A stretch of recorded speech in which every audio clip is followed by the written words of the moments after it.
If you scream, I'll whisper. La-di-da-di-da-da-da. This is all you ever wanted. Take it all, you deserve it. This is how we're gonna end it. La-di-da-di-da-da-da.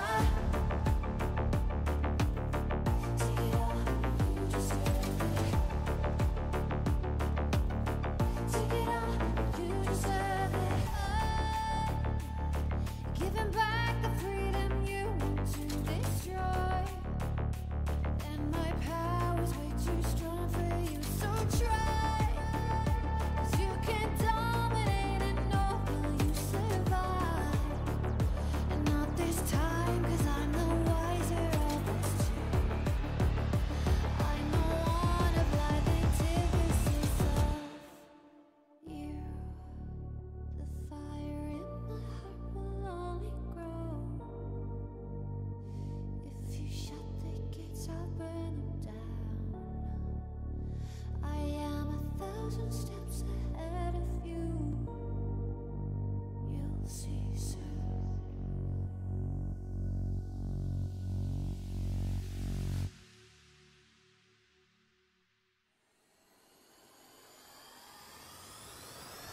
If you shoot, I'll take it. If you run, I'll chase it. If you scream, I'll whisper. La-di-da-di-da-da-da. This is all you ever wanted. Take it all, you deserve it. This is how we're gonna end it. La-di-da-di-da-da-da. Shoot, I'll take it. If you run, I'll chase it. If you scream, I'll whisper. La-di-da-di-da-da-da.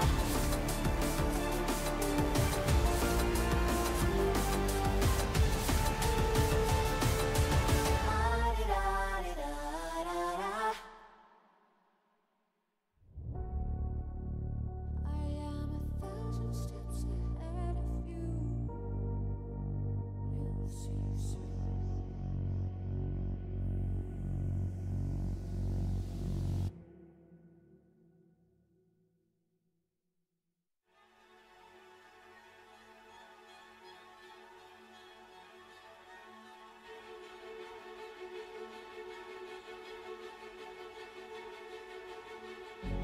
This world is slowing down.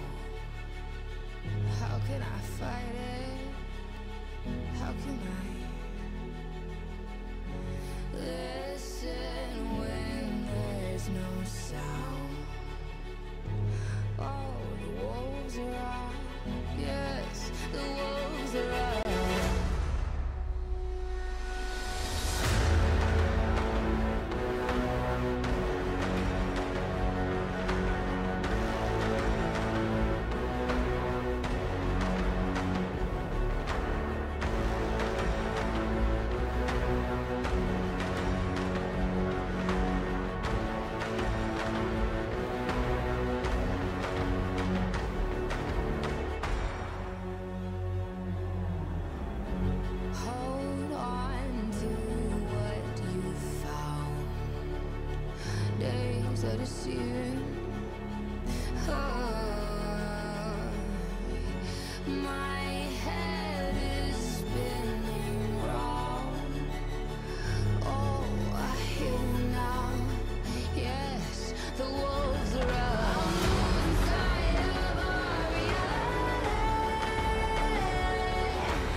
There's a million shining stars, and I don't wanna be alone tonight in this darkness.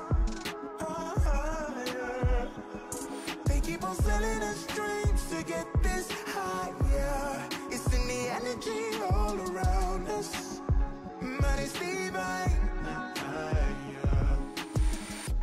The sun went down, I made my home. I rested my head on a stone. I see the stairway in front of me. Who is this being in my dream? I was tripping, uneducated, buzzing, riding the wave, spaced out. I left the room, came back again. It's almost noon. A sea of people, their hearts beat. They saw the sounds, witnessed the crease. They're impatient, couldn't take the weight. And after 40 days, they met their graves. From when a new generation rises, the truth in their hearts reside. From the east to the western lights, they'll rise up and claim their right. It's in the stars, my friend. Look up again. No time to pretend. Until we're dead, we fly when we can. Get down with the plan. Adrenaline.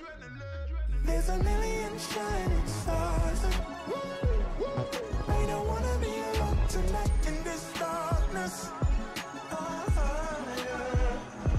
They keep on selling us dreams to get this higher. It's in the energy all around us, but it's divine. There's a million shining stars, and I don't wanna be alone tonight in this darkness. There's a million shining stars, and but it's divine.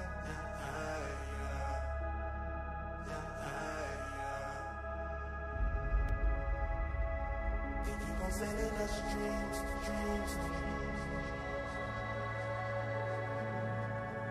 It's in the energy all around us. All around us, all around us,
Underrated, maybe.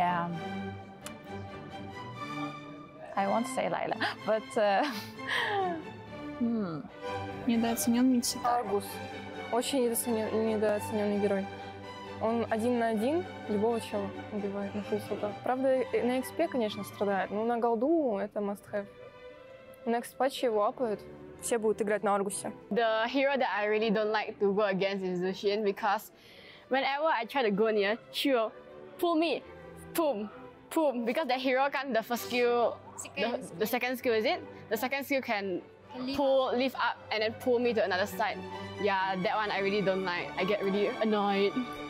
I don't know, for me, underrated is Alice. Esme in jungle. I love Esme in jungle very much. And Vendetta, of course.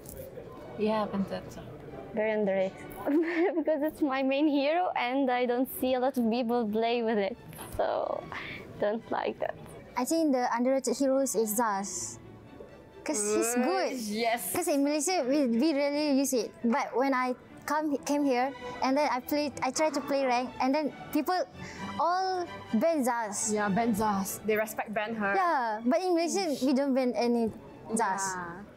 Но Дариус считается самый сильный лайнер за счет того, что он берет соло перк, фул и погнал.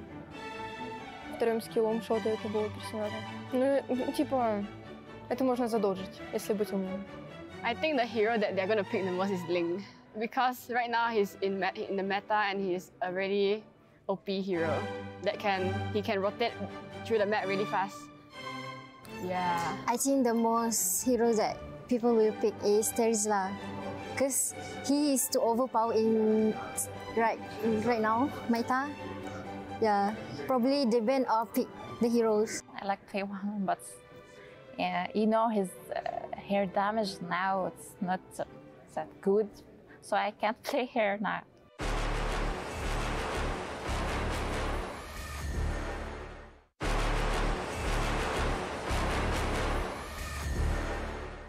There was an event where they show us the hours that we played, and I think I has more than 4,000 hours. 4 года и 451 звезда. This month, July, right, we started training. We trained from 11 a.m. to 12 p.m. 12 a.m. Это я не играю на ранг. My rank is Mythic Glory. Мифический бессмертный. Highest Immortal. Marcha too. We take honor because we're training heroes. Then we lose, it's okay. We're just training. Usually, if I don't have classes, I usually play at nights only. Usually after studying or something, we decided what hour we should play and then we play.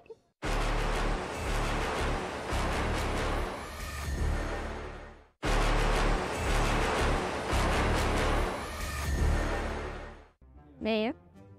On the first day. Mia.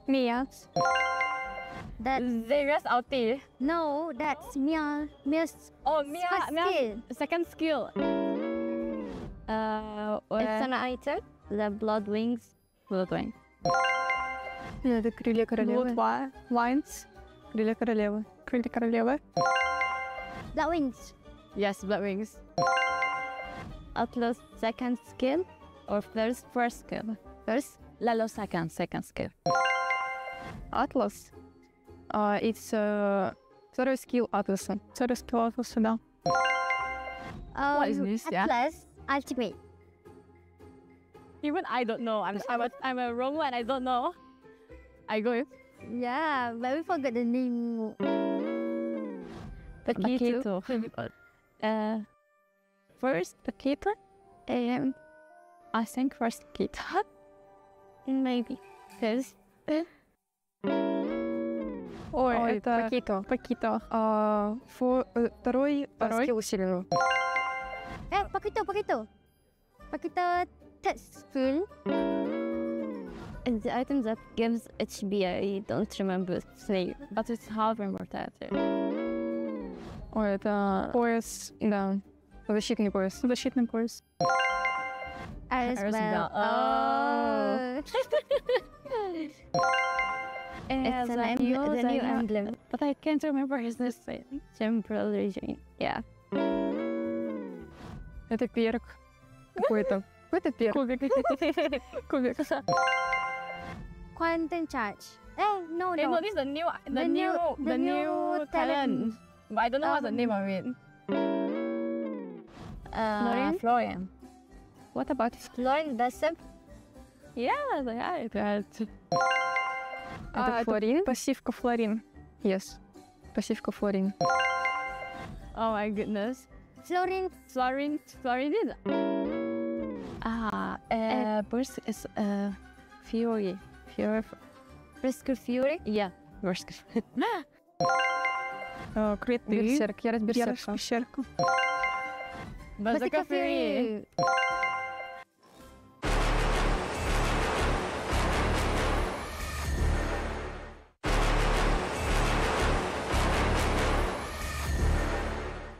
Our team is actually a pretty new team. Ever since MWI, the announcement for MWI released, our captain Ashley, she created a team, and after like a lot of roster changes and adjustments, we got to where we are now with our 5 players and our sub Stella. And for me personally, I think I just got out of NACT playing a different role, mid lane, which is my main role, and I had 2 months to adapt to jungle, and I guess it was an interesting opportunity for me because I've never played jungle before, and this is my first time playing jungle, so we'll see what happens. So we have me, Nicolette, jungle, and Ashley mid, Panda for gold, Jewel for XP, and Emily for roam. And then we have our sub Stella along with our coach Midnight, and we also have an additional like intern coach who is Rex, and our manager G Daiko. I used to play mid lane for BTK in the NACT Spring 2024 season, and I'm not there anymore because I don't think they had anything personally against me. I think they just wanted a different player. Like, they just preferred Mar Cutie over me. Like, there's nothing else to it. I don't think there's like personal hate. But even if I was playing with them and if we qualified for MSC, I was still gonna play in this women's tournament because me and Ashley have been talking for 6 months about creating a team, and I'm glad I have this opportunity to play internationally, whether it's with MSC or MWI. I'm very grateful to be able to represent Cloud9 in MWI because I feel like you don't get these opportunities very frequently. Like when you grow older, you're not going to be playing these games and playing competitively. I feel like you have to be young, and that's where you shine the most. Thank you to everyone who's been supporting me since the NACT Spring 2024 season and has been following me throughout this journey from NACT to MWI. And shout out to all of my friends who helped me learn jungle because they knew that it's a new role for me. And yeah, I appreciate all of you. Love you guys.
لحظات البداية عاشت معنا،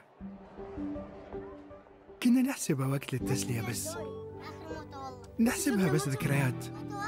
عبود أعطي أختك اليد يا ولد. ابتكرنا فيها ابتكارات، وإذا بغينا قلبناها خرافات. كنا نحسبها بس لمة وصحبة وسهرات، انتبه نوب ترى نوب. لكن كنا نشوف عالم ما حد يشوفه. ليته يشغل وقته بشيء يفيده. الله عليك على اليد صوت. عالم كبر وعاش فينا، عالم الحماس فيه يوصلك كل مرة لحلم أصعب، بس ما يصعب عليك. بارد معك وين ما تروح.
Ladies and gentlemen, welcome back into MWI 2024. Of course, together with EWC, we have went through quite a bit already yesterday. And as you guys pretty much know, we are here in Stream B. We are going to be watching the Tiebreakers match. Let me help you guys, kind of break things down a little bit in a few minutes time, because what's more important is introducing my co-caster for today, Husky. Yeah, it's good to be back, right? We were here for MSC that time, and right now we are here also to finish unfinished business, or at least to help two teams clean up the scores. It's Cloud9 and CFU Serendipity. It's going to be an interesting one because, we have had pretty interesting matches yesterday, and even right now on Stream A, if you guys want to watch, Group B and C go at it as well. It's happening live, and if there's any tiebreakers, they're gonna end up here, and we will help them settle the score. But for now, it's Cloud9 against CFU Serendipity. I find it very, very exciting to see how are they gonna take on each other, because Cloud9, if you guys watched the video just now at the loading screen, it's a pretty new team, but they show a lot of promises.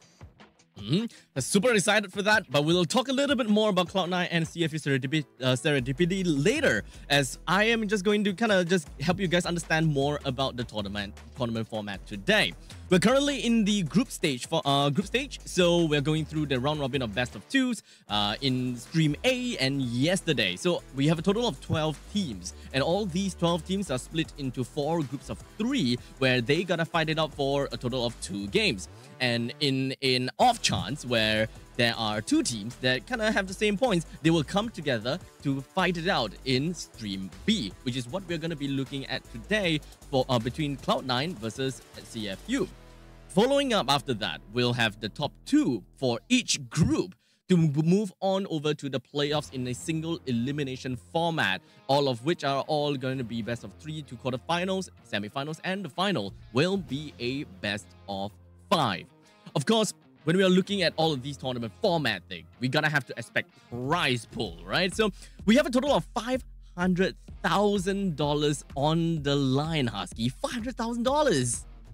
Yeah, $500,000, and a big chunk of it goes to the champions. $180,000 for the first place winners, and all the way down to $15,000 for the 9 to 12 placing team. So that means that if the team doesn't make it through group stage, they would still walk away with a decent size of the prize pool. So at the end of the day, it's more about which size, how big of a pie do you get at the end of this, which we've already eliminated Tidal Legends Gaming from Group D. I think Falcons Vega already is officially out of the tournament because Group C, they did play, I think, 2 of their best of 2s already. And it's safe to say that, Falcons, they got 0-2 by the opponents, so that we have to say goodbye to them as well.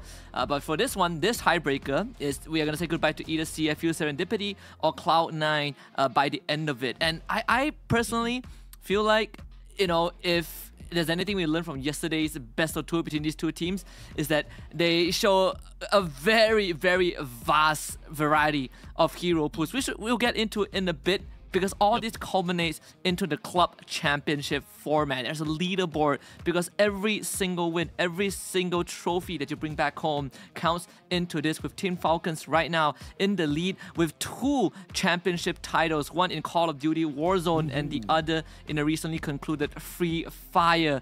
So they're basically leading the chart, right? And at the end of it, if the club wins the championship, they also walk away with a prize pool of, I believe, 7 million, which is insane. Ooh, wow, that's insane indeed.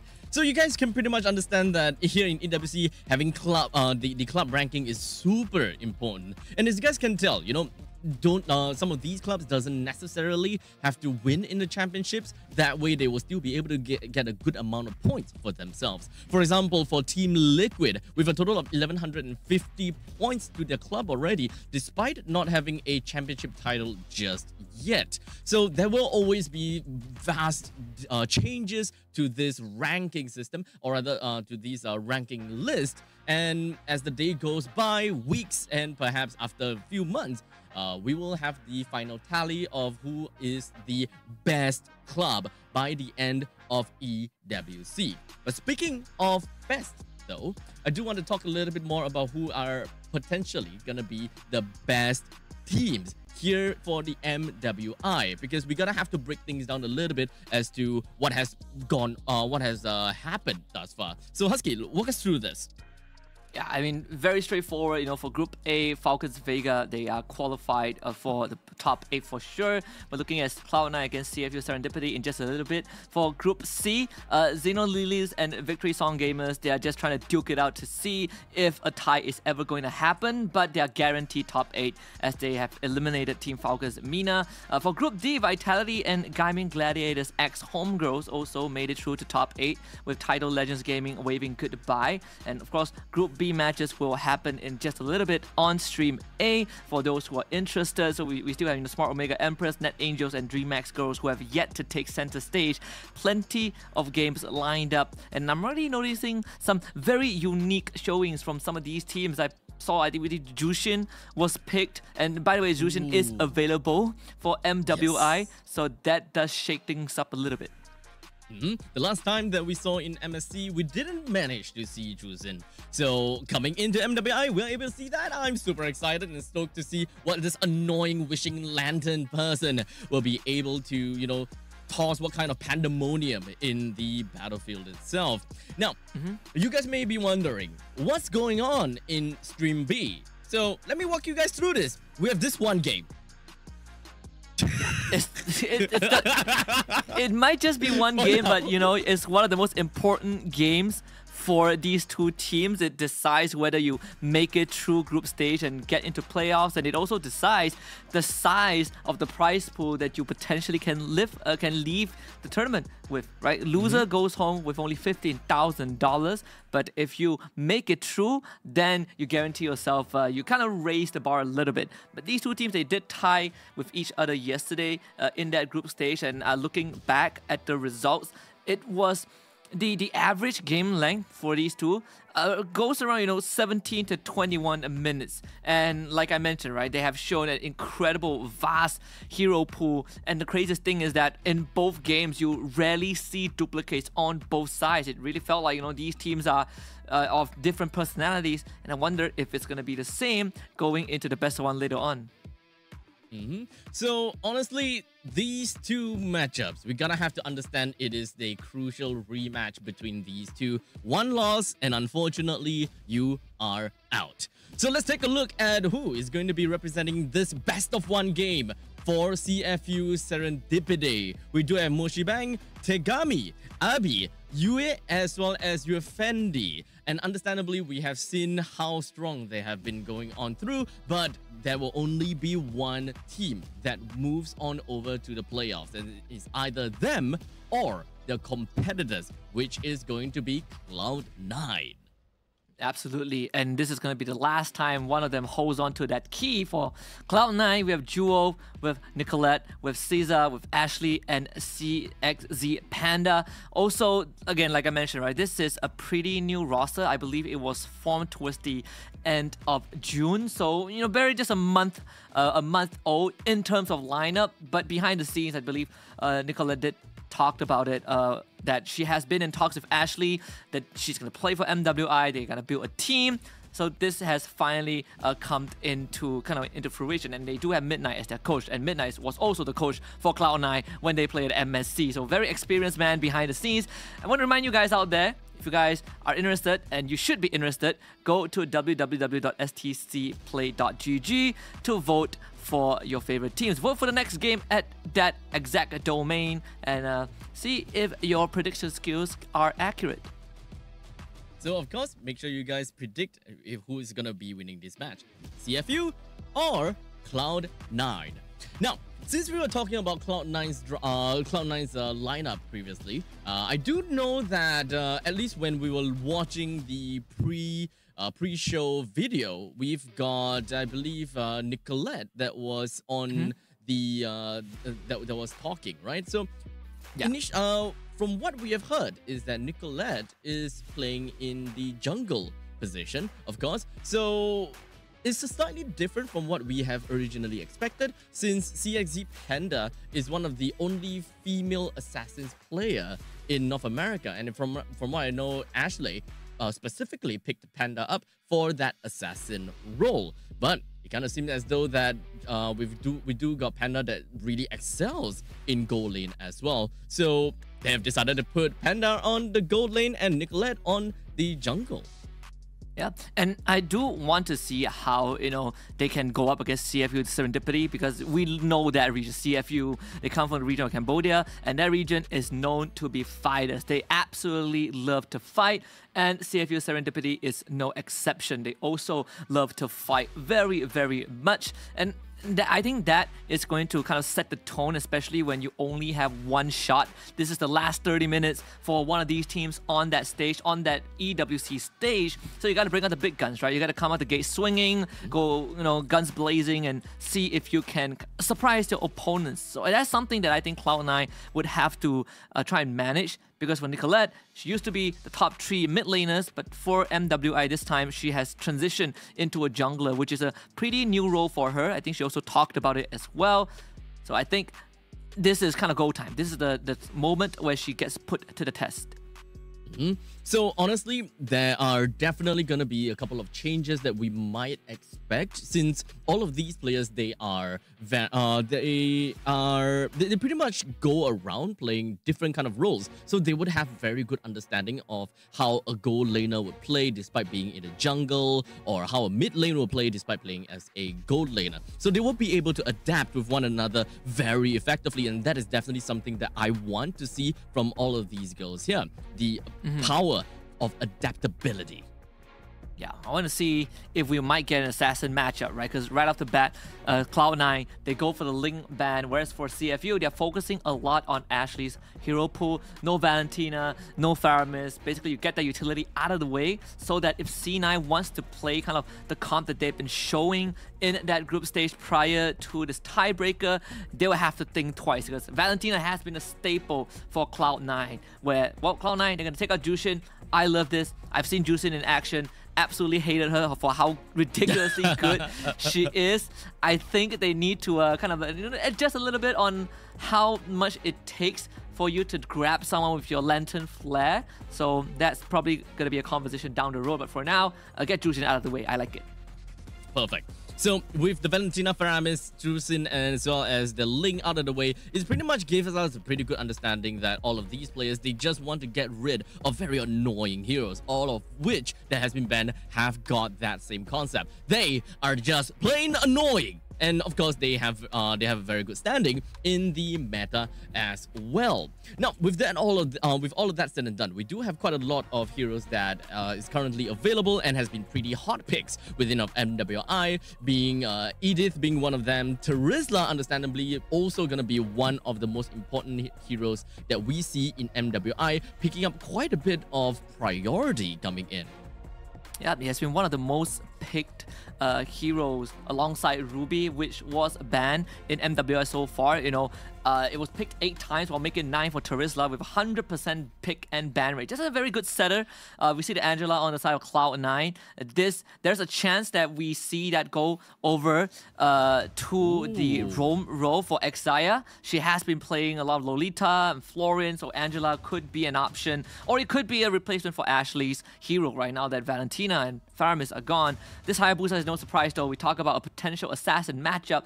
The question is, for CFU Serendipity, would Tegami go for an assassin hero? I mean, Lancelot was picked up yesterday. If I'm not mistaken, it was on the side of CFU Serendipity in Game 2 against C9. But for now, it's Roger and Edith. Right. So CFU, they have a very strong main tree core for their lineup already. They have they have 2 members that is really good at taking up the front lines, so they have pretty much set themselves up pretty nicely. It doesn't necessarily fixate them onto, oh, we gotta have to play split push, oh, we gotta have to play on the team fight basis. There's still a lot of X factor that we can potentially see from the side of CFU Serendipity based on what C9 eventually drafts for themselves. Like, for example, if whether the Angela is actually going to go over to the middle lane, try to understand what kind of weakness we may potentially be able to see from the C9 setup.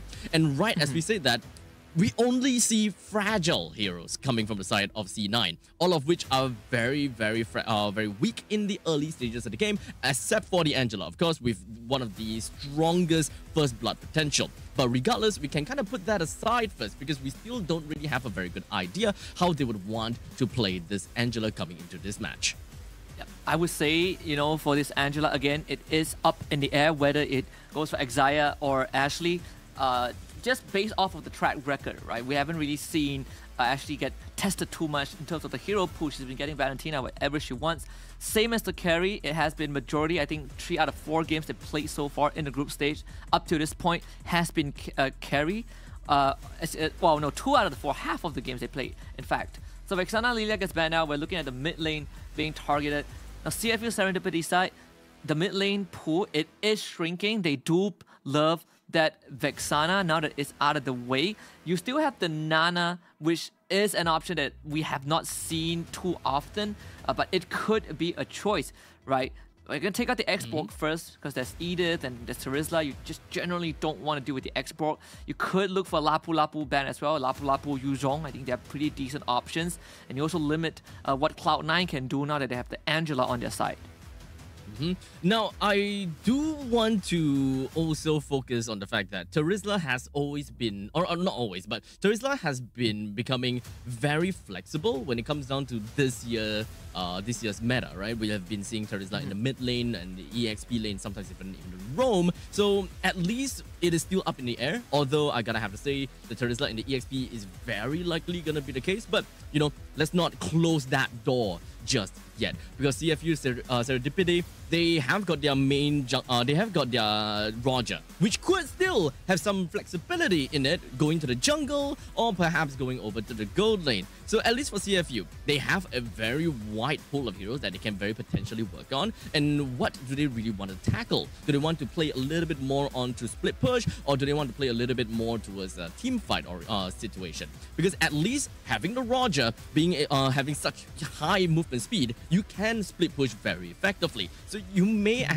can actually forego heroes that do well in mobility, especially since you can actually put a Roger and kind of tally in place with Hayabusa. The only thing that you gotta have to be careful about is the global presence of this Angela, as well as the Ogi Shadow Kill that this Hayabusa is capable of unleashing onto this Roger. See, the Esmeralda is one of the heroes that Jewel also favors. So, you know, C9 going for the comfort picks. So, Esmeralda, not sure how I feel about it. I mean, you can definitely sandbag the Terizla. You take some time to ramp up. The Nana that I didn't mention early on, that can be an option for CFU Serendipity. That was out as well, alongside with the Claw. So we do get the Roger jungle. Pseudo assassin, I suppose, but yeah, double marksman jungle. You have the Claude for late game, and the Roger late game is also incredibly scary. I love the CFU lineup. I think right now it's very well rounded, decent crowd control, great damage, great setup.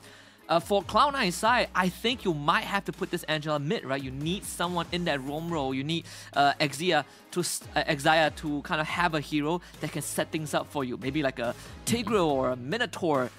If you put this Angela in that roam, I think that mid laner has to be someone with an explosive power, which I don't really see too much of right now. Perhaps a Novaria or Farsa. There we go. So we get the Grok for the side of C9. Love this a lot more. So Ashley is going to get the Angela mid unless they play the Grok mid, which seems like it. Oh, okay. That could be interesting.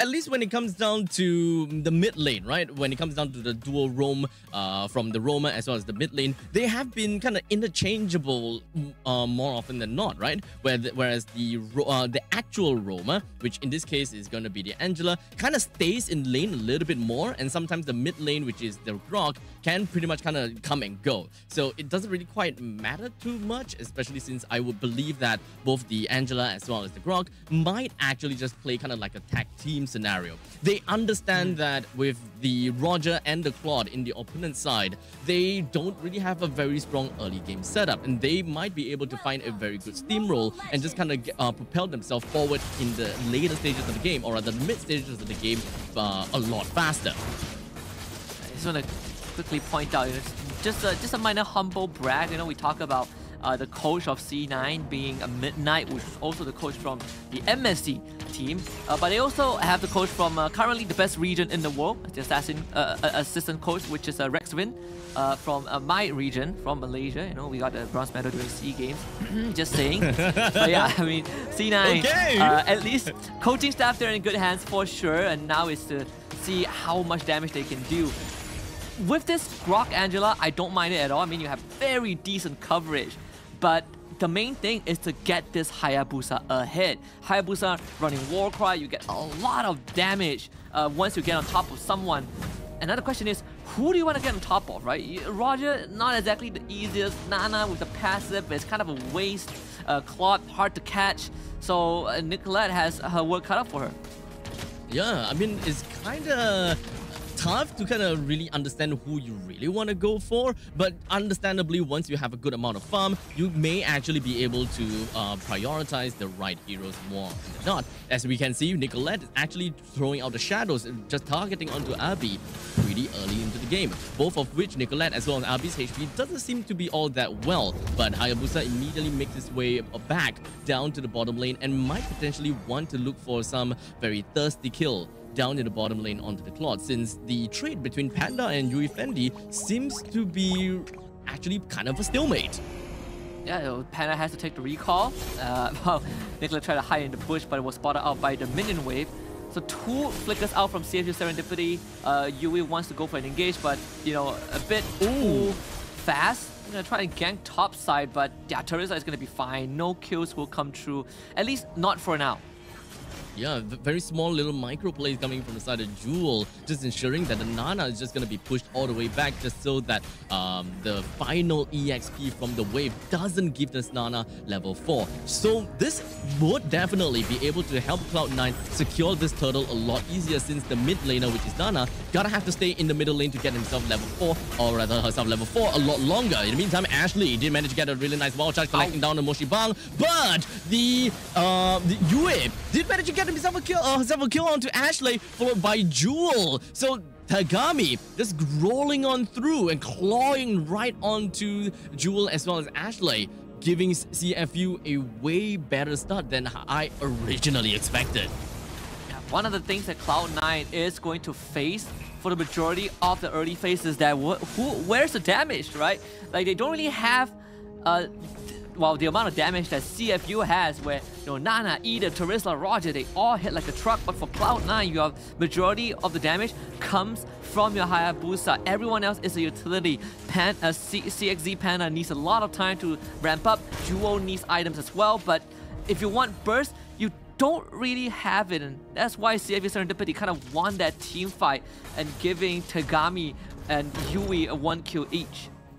I think that one of the biggest value that CFU can take in the early stages of the game would be Moshi and Yui's sustainability, right? They are tanky enough to be able to soak in a lot of damage while being very strong bruisers. Especially since Yui, she can just soak in all the damage, and once she breaks out of Phylax, all the HP can come back to her almost immediately and pretty effectively as well. So you can't really look down on the power of Edith in this matchup at all. In the meantime, Cloud9, they don't necessarily have heroes that is very sustainable per se. They are durable, sure, when it comes down to Ashley as well as Jewel, but Jewel is all about the shields. It takes time for Jewel to even be able to grab all of these shields away from the members of CFU, but the power of burst is what CFU have got at this point in time. In the meantime, a really good knockout coming from the side of Ashley, while the rest of the team fight coming from CFU is just going to be bursting right out. Ashley all the way in the front. That is going to be one man down from the side of Cloud9 again,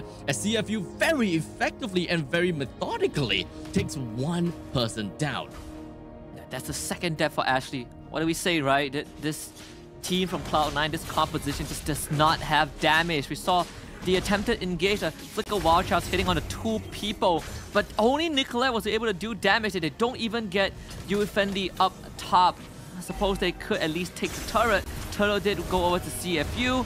Cloud9 is very obvious what the idea is going to be, or who the damage dealers are. Early to mid, Nicolette's Hayabusa. Late game is all going to be the carry, but getting out of this mid to late game is going to get tougher and tougher, especially when these skirmishes are so one-sided. Since we're looking at about 1,000 goal lead for the side of CFU, as well as them being able to take quite a bit of control in the river, I would believe that CFU should be able to help Tagami just bump up onto the goal and the income, just so that she will be able to get a very good snowball coming into roughly about the 8 minutes mark. But they're gonna have to really kick up a notch a little bit more and try to get a little bit more of these assassination kills, perhaps onto the Angela or perhaps onto the carry. Since Cloud9, yes, when it comes down to lockdown, there is definitely a form of lockdown when it comes down to Ashley's wild charge, but other than that, we don't really have much. We have a late gratification coming from the puppet strings as well as from the side of Esmeralda. But speaking of which, we're just gonna hold on down to the bottom lane, as the Molina's gift is just gonna be popped coming from the side of Abby. Cloud9 is pretty happy with just popping the passive, immediately pushes themselves right back onto another fight, as Cloud9 unfortunately being completely sandwiched out, and Jewel finds herself taken down again. But Nicolette responds all the way to the top lane, managed to bring Yui Fendi down, and this will effectively help Panda unlock herself and being able to bring down the first defense turret in the top lane. Yeah, finally. So much cross-map plays, right? They just saw Nicolette down bottom. getting Nana's passive out and then suddenly showing up top to kill the Claude. That is great. At least some salvage for Cloud9. They're actually not too far behind, just 900 gold deficit. Third turtle coming up on the bot side for CFU Serendipity. I think Cloud9 might have to consider giving it up unless they can somehow get a good pick, because Tagami is starting to get quite scary, right? 2-0-1 with that war cry on her as well. So those burst damage that this Roger can dish out cannot be underestimated, even with the hard guard.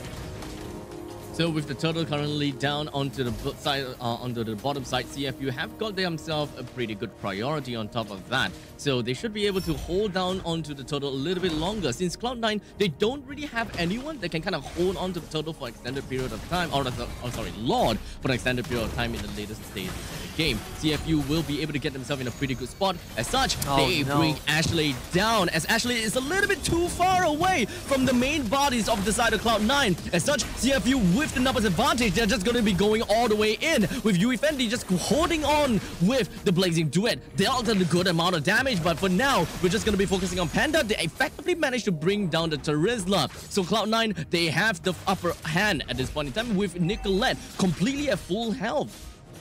That was all Jewel and CXZ Panda duo able to buy time, but most importantly, the carry getting free reign to do damage, and the crowd control! Nicolette getting caught by Yui's onward just as she uses the quad shadows to engage. What timing from this Edith to get that punished, but still Cloud9 getting the remaining tier 1 turrets, and just in time for Lord to spawn. Slowly but surely, Cloud9 is still on the front seat, despite actually losing quite a bit of these kills. As you can see from this from the scoreline, we've got 6 kills for CFU and 2 kills for Cloud9. Yet when it comes down to the income, Cloud9 was actually leading for a short few seconds until now, where CFU has managed to catch up just by a tad bit of a 400. Shy be a 400? That's completely fine in the hands of Cloud9. But the priority of this current turtle is still going to go over to the side of CFU, and it doesn't seem like Cloud9 anyone is ready here. It doesn't seem like Nicolette is anywhere around to actually deal with the Lord. As such, it's a free Lord for the side of CFU. Yeah, they just give it away. I guess for Cloud9, I mean, they can afford to defend for sure. It's just the first Lord, 9 minutes in, not too big of a deal. Okay, as long as this carry comes online, as long as this carry is well fed, they will be set for that late game. So completely, all of the members from the side of CFU and Cloud9, they're just huddling up in the middle lane as we do Ashley with a flicker right through in the middle, but it doesn't seem like it did manage to do too much. Ashley with the conceal walks away, now just going to be leaving Panda in the front lines, but fortunately Panda walks away, still alive, while CFU is still going to be pushing onto the advantage and really wants a piece of this turret in the front lines. In the meantime, the Ogi Shadow Kill just going to be popped right out. Nicolette no longer have got any elements to work with on an assassination on the sidelines. But now, the main thing is for the side of CFU, they got the attention from Cloud9 and bottom lane pushed up pretty darn hard. Still want to do this. I think they can push the turret. Now, the Lord has been slain, so unfortunately for CFU, try as they may, they cannot get through that mid-tier 1. Cloud9 should be able to defend this. Glowing one was purchased by Exia, so some extra damage, some extra healing. Jewel gets gone on, but should be fine, as the Esmer is an Esmer after all. So overall, I mean, Cloud9, all things considered, they defended their base quite well. I mean, they did lost the bottom tier 2 thanks to the Lord, but mid-tier 1 still remains. The fight just now was quite eventful, right? The sideways flicker wild charge from Ashley to work with Nicolette were not able to get the kill. The point blank penalty zone missed by Moshi Bang. That could have been a takedown onto CXZ Panda, but that did not happen. So a lot of events that led us up to this stalemate. Cloud9 catching up in terms of net worth, and I dare say, you know, because of all these close calls, Cloud9, they're gonna eventually reach that critical mass, and that's where CFU Serendipity will have to be a bit more careful setting up for the second Lord up on that top side. CFU definitely showed that they are very eager to fight, and they are bold when it comes down to all of these fights. Very confident, if you ask me. But unfortunately, there have been too much times where Cloud9 managed to outmaneuver CFU when it comes down to the macro gameplay. As you can pretty much see that there is already a total of 3 turrets in the top, bottom, and middle lane combined, taken down. So at least when it comes down to taking the river control, Cloud9 definitely have got a way better spot since their middle lane first hit defense turret is still standing tall. Cloud9 did a pretty good job keeping that turret up, to be honest. Yeah, absolutely. I mean, even for Serendipity, right? They actually have a pretty decent siege comp. You know, you have the Claude, you have the Roger, but Ashley, despite going down 3 times, has been doing a great job of just sandbagging CFU. Every single time they walk up, you just build a nature's barrier, make sure that you stall out the minion wave. This could be a kill. Oh. Yep, with Ashley popping right up with the wild charge, and now we even got Esmeralda just hoping that we'll be able to follow up on the Moshi Bang, but the rest of CFU, they were ready, very much ready to come into the aid of Moshi Bang and ensure that Terizla is safe and sound. Also, overall, we're starting to see this carry really hurting. That was your front line, by the way. That was your Terizla, the guy with the body of a smith, who was supposed to be an impenetrable wall and almost went down in a few seconds thanks to this carry's true damage. So this Raw Dance is going to get a bit deadly. Esmeralda Duo is going to throw her body every single time she has Purified online, but CFU wants the Lord. They have definitely got the chance to pick up the Lord, but Ashley with the nice little barrier to make sure. Oh, the 3-man wall charge! That's what we want to see! Moshi Bang all the way in the middle of the fight. Wasn't able to do too much when it comes down to the penalty zone. Tegami all the way in the front lines. He's still stripping everyone to shreds while Nicolette deals with Tegami's friends down in the back lines, while Panda throwing all of these spinning light wheels away on the CFU. Cloud9 emerged victorious in that fight.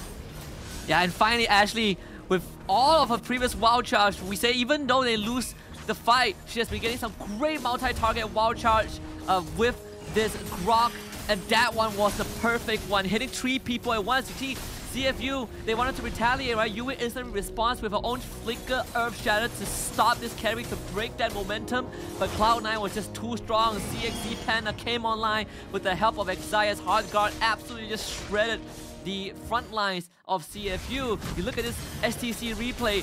Ashley, what a read into that bush. A 3-man knockup and this carry uncontested. Yu Fendi thought she was strong enough. Goes in with a BMI blazing duet only to get her life snuffed out in an instant by this carry. 4 for 2 exchange. Cloud9 in full control of the game. With that all said, Cloud9 now has a total of about 4,000 gold lead on top of CFU. How big of a change a single team fight could just spin over to the side of Cloud9. And with the Lord now running down in the middle lane, preparing to pillage all of CFU and whatever that they hold on dear.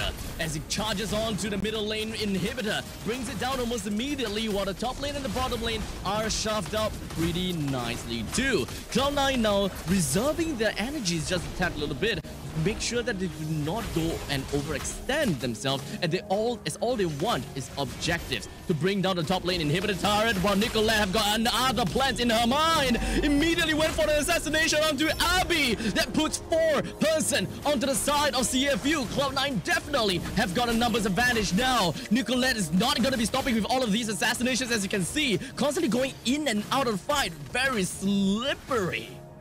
Just look at Xayah, she's just hanging back. Watch out for Ashley though, Flicker is back up. So we might see another Flicker wild charge. This could be the final push.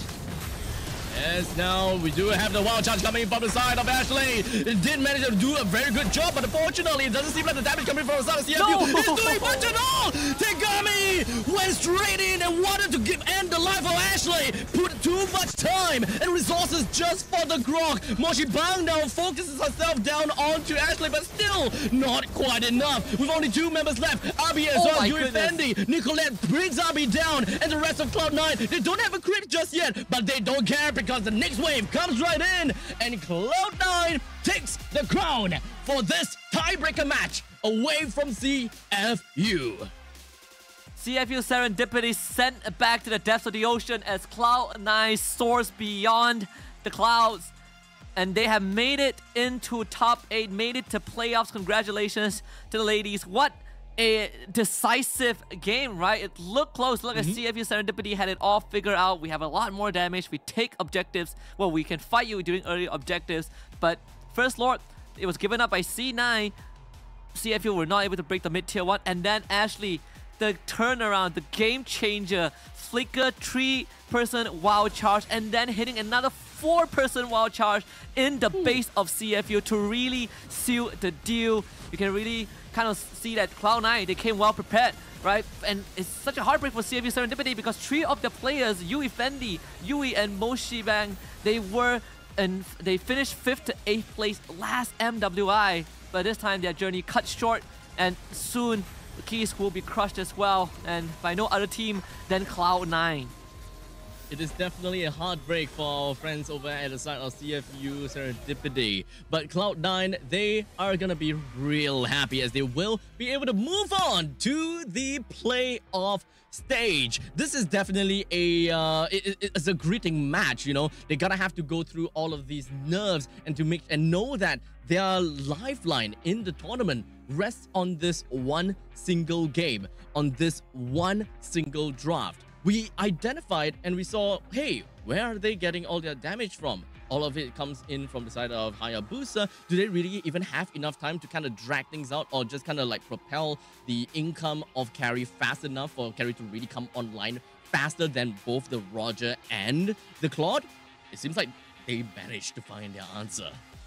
Yeah, absolutely. I mean, Cloud9, it is a pretty star-studded roster, especially Nicolette. She has a lot of accolades under her belt, right? She has participated in several NACT leagues, has achieved 1st to 3rd place.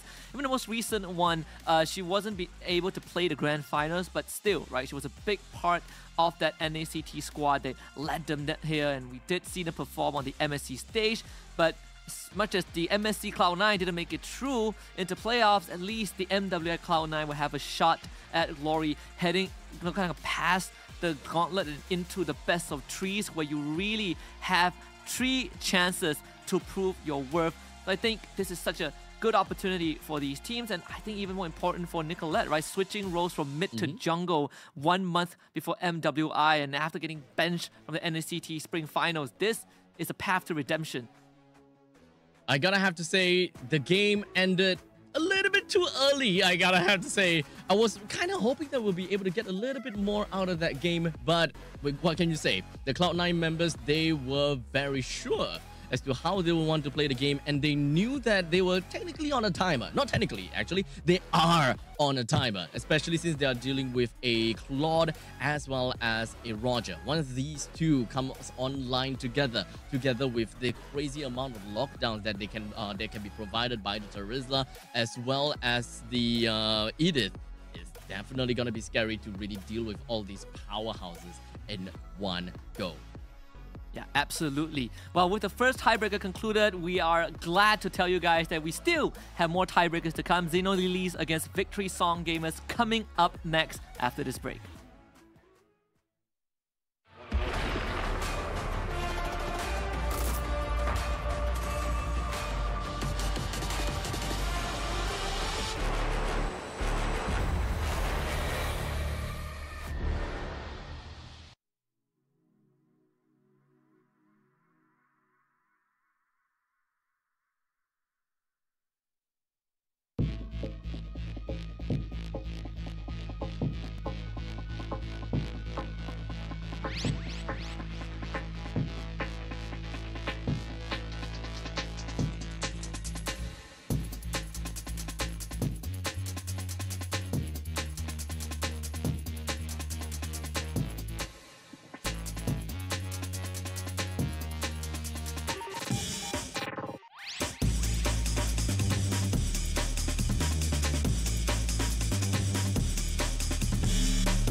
heard that you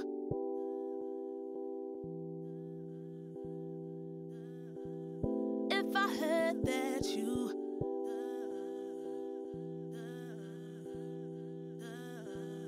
If I heard that you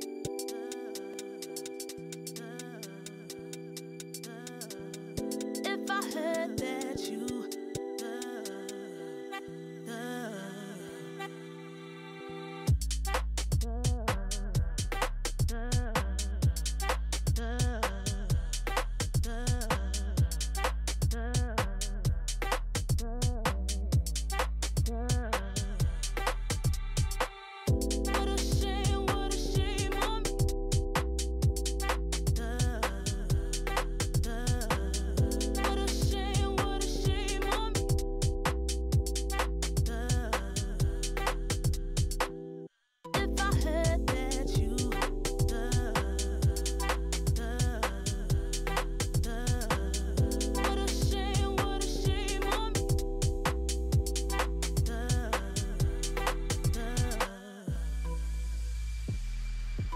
way you do it, the way I live life, way you do it, the way I live life,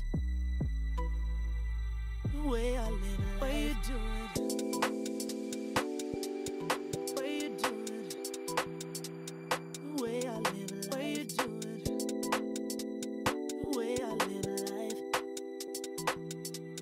the way I live life, way you do it.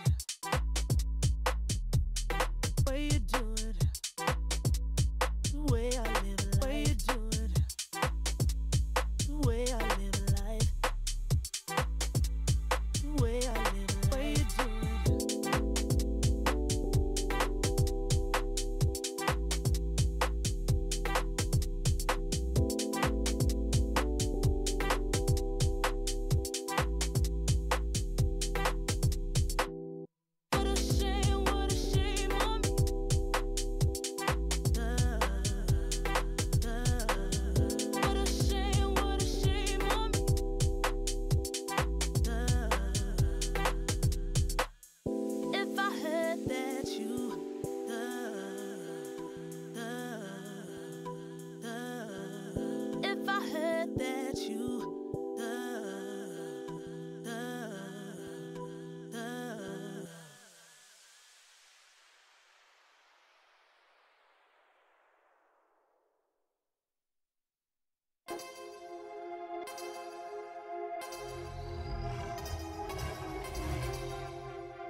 Honor 200 series, the best portrait phone AI empowered. Studio level, AI portrait camera, 3 hardcore portrait modes. Color, vibrant and classic to capture portraits that truly stand out. AI empowered magic portal. Snapdragon 8S Gen 3 AI chipset. 5,200 milliampere per hours silicon carbon battery, 100 watt. Honor Supercharge. This is Honor 200 series. You ever wondered how a Hollywood movie is shot? On a Sony. You review it on a Sony. And how do you make that sound epic? You record it on a Sony. Lunch break on a Sony. So why wouldn't you watch it on a Bravia by Sony? Have you got what it takes to get to the top? It doesn't matter how high you climb. To reach the top, even the biggest champ needs a break. So you can recharge, dive back in, and dominate.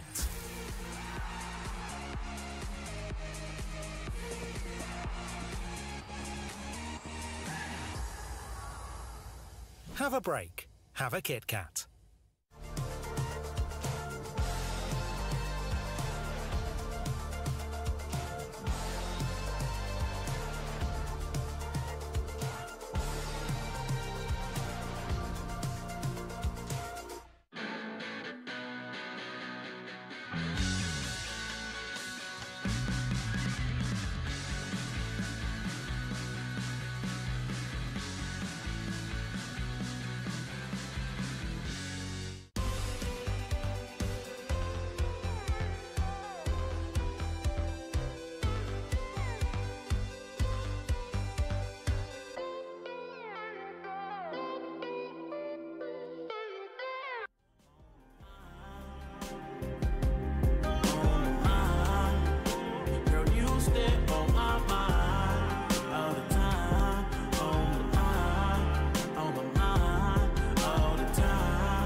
Turn up this up right now.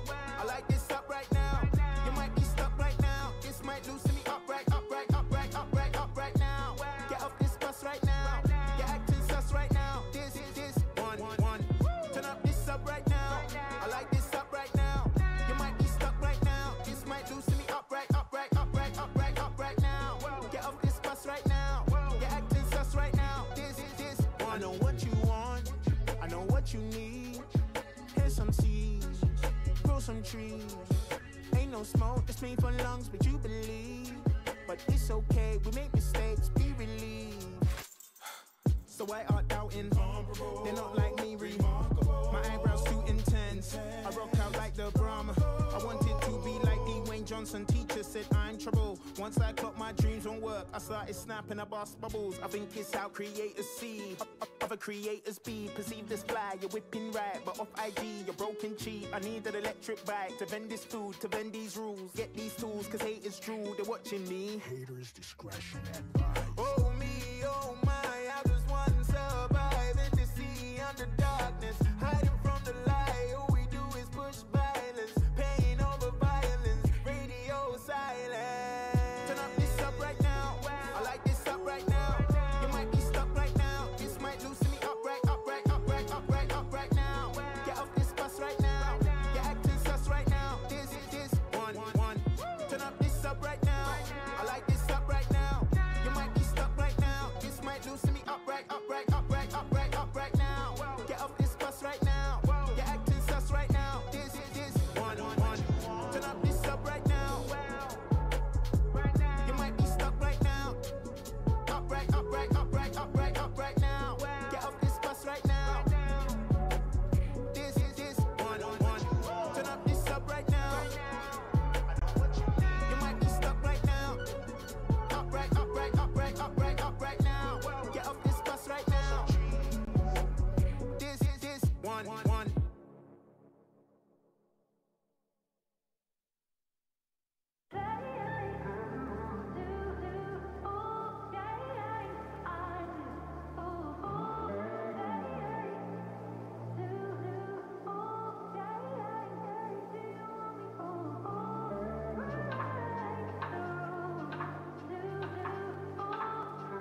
All right, ladies and gentlemen, welcome back into MWI here in EWC at Riyadh. My name is Abstract. With me here is Husky, and the both of us is going to be covering this upcoming tiebreaker match between what was that again? Victory Song Gamers versus Zyno Lilies.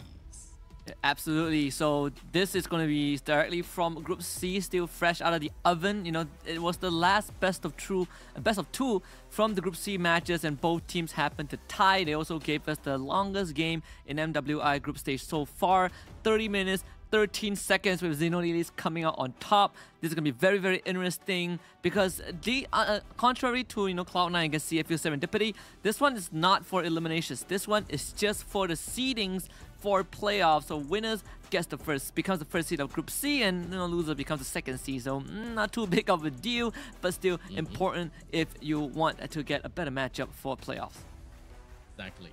So coming up, of course, when we are looking at the upcoming showdown between these two teams of Zyno Lilies versus VSG, I gotta have to say, right, with a 30 minutes game in our hands, I believe that both of these teams have got very strong understanding as to how they would want to play into today's games, right? Victory Song Gamers from EECA and Zyno Lilies from the side of Mekong. I'm pretty sure that we have heard before from many times when it comes down to Zyno Lilies. The Mekong region has, of course, always been showing up quite a lot of times, and EECA being a relatively fresh region as well. I'm very much excited to see what exactly Victory Song Gamers have got for us today.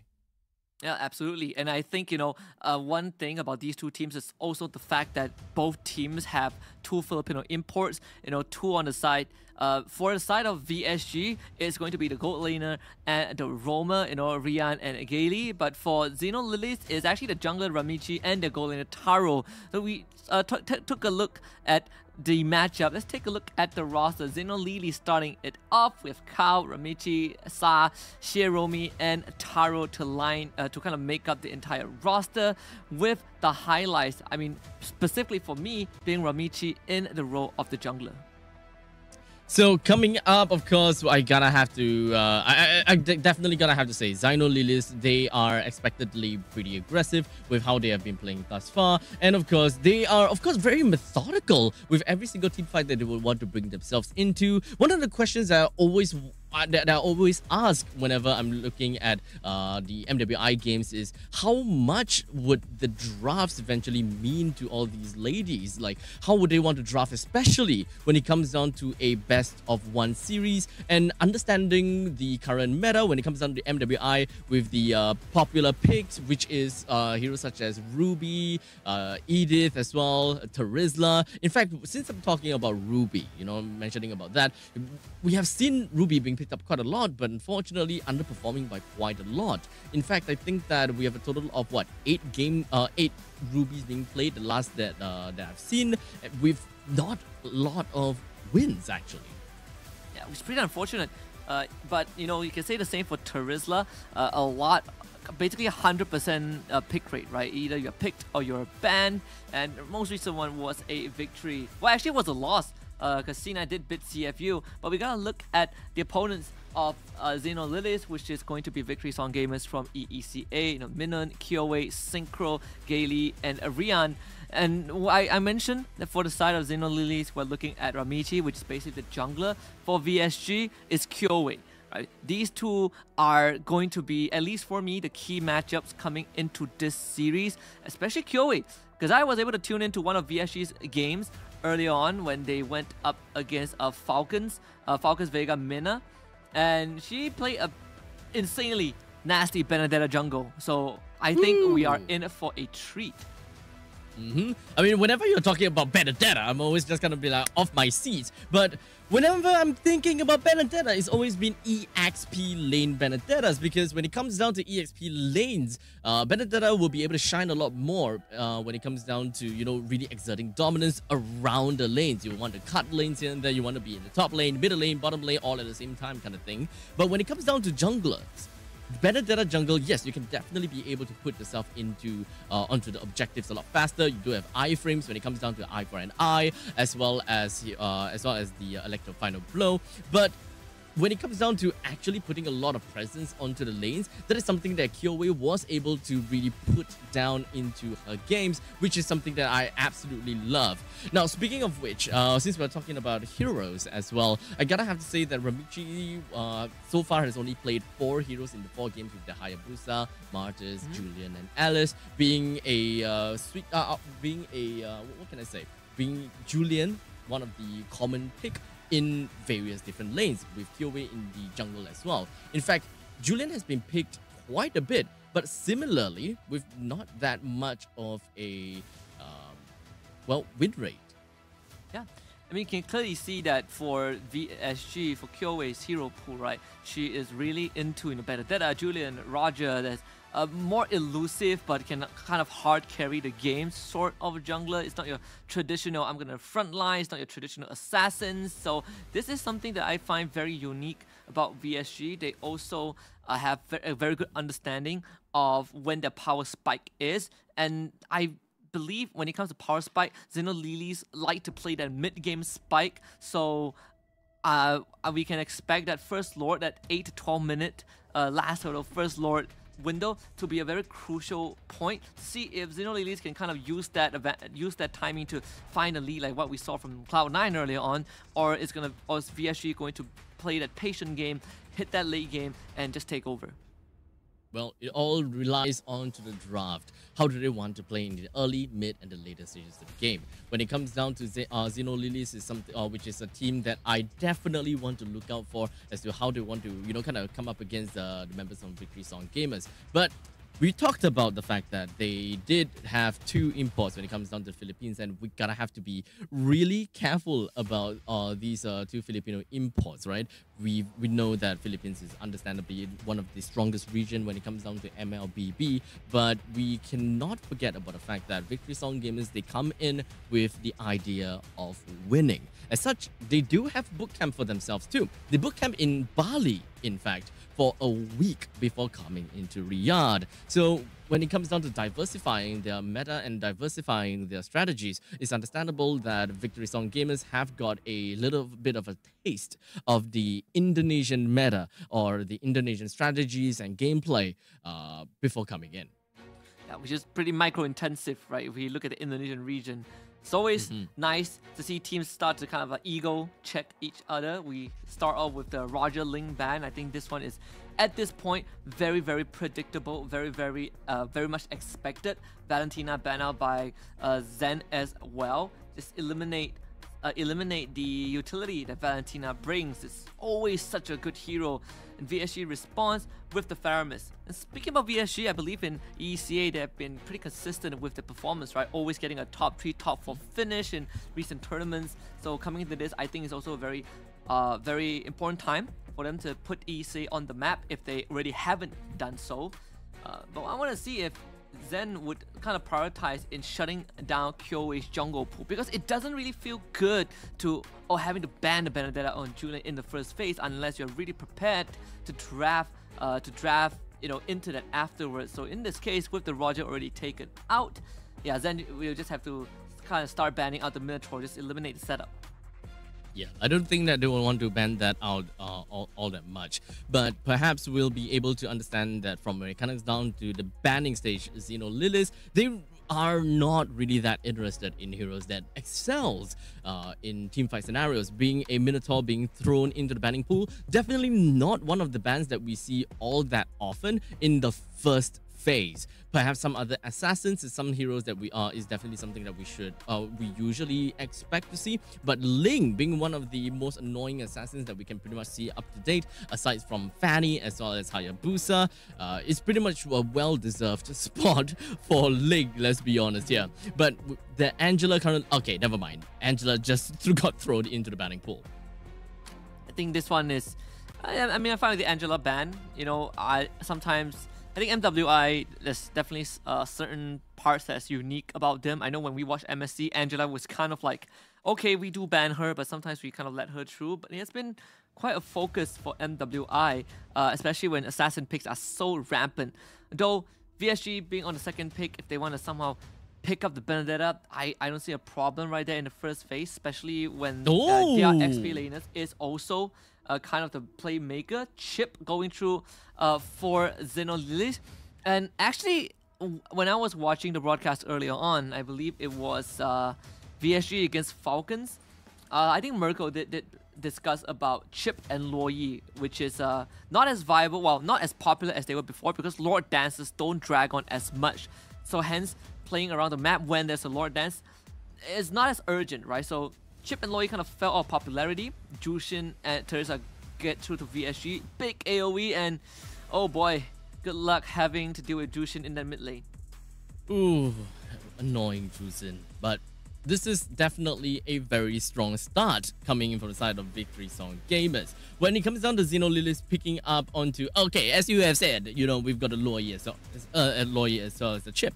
So we pretty much can expect that whenever there is a Chip involved in a lineup, we can pretty much expect global presence when it comes down to most of these heroes. As such, heroes that doesn't have very strong mobility in all stages generally are favored when it comes down to working together with a Luoyi as well as Chip. However, Xenolilies has decided to pick up a Claude for themselves, so it does seem like they would want to play on a hyper-aggressive role whereby they are capable of either number one, being able to ambush with the diversion, or number two, still keep the Claude on a feed and really just play around with the macro game. Because usually, you know, one of the biggest mistakes is playing Chip and then completely throwing macro game away.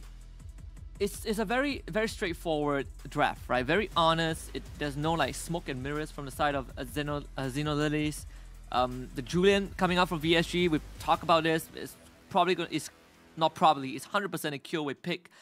Revealing the core draft right off the bat, right? You know, mid lane, XP lane, jungle, all revealed to Xenolilies. So we're still waiting for the Roma and Gold laner for VSG, of course. For Xenolilies, right now, they can start clamping down on that gold lane pool, especially heroes that can threaten the Claw, you know, the Moskov, the Harith, they are still available for the side of VSG if they so wish to go for it.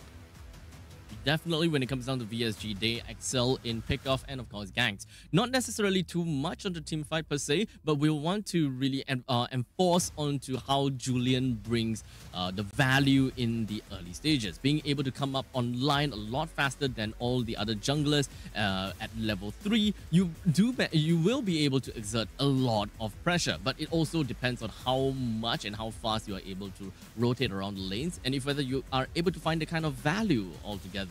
And most of the time in the early stages, you really want to make full use of your enhanced scythe in order to go for all these pickoffs. So with the main core EXP, jungle and mid already picked out, we don't really expect too much of an X factor from the side of VSG. So it's more or less they have already settled down onto their role as well as settled onto their strategies. They will want to play a lot more pickoffs. So leaving that up to the Roma, they don't exactly particularly need someone that can really open up the particularly hold onto the Lord that well, because they already have a Terizla. They have a pretty strong front lines and an engager from that point. But someone that is able to follow up of the Terizla, or being able to interchange with the Terizla as to who initiates and who follows up.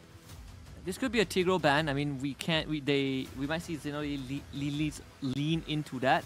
The fact that, you know, they have a chip, they have a Luoyi, you want to show up to a team fight, and the thing that you fear the most is being caught by big AoEs, which VSG has a good deal of, right? But at the same time, we also talk about they need to protect the Claude, you know, get rid of matchups that might threaten him, Moskov being one of it, and Moskov indeed does get banned out by Xenolilies. So now the Tigro is open for VSG if they so wish to go for it.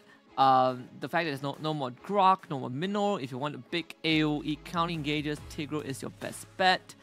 In that roam row, I mean, you could go for Ruby, Arlet, or even an Edith wouldn't do too bad, but they were gonna keep it for last as they pick the carry. So with the carry picked up, it pretty much solidifies we are going for pickoff. Heroes such as Claude, Franco, Kaja is definitely going to be one of the main ideas that VSG would want to go for.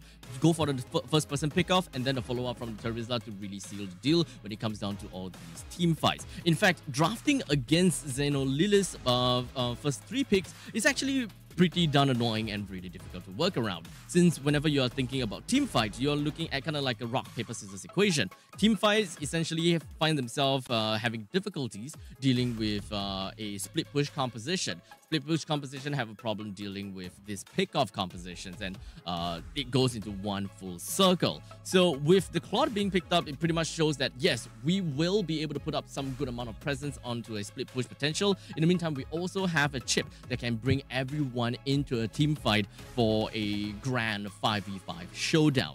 With that all said, the final two pick will be the Bane and the Xbox, further solidifying into their fight into a 5v5 team fight from front to back.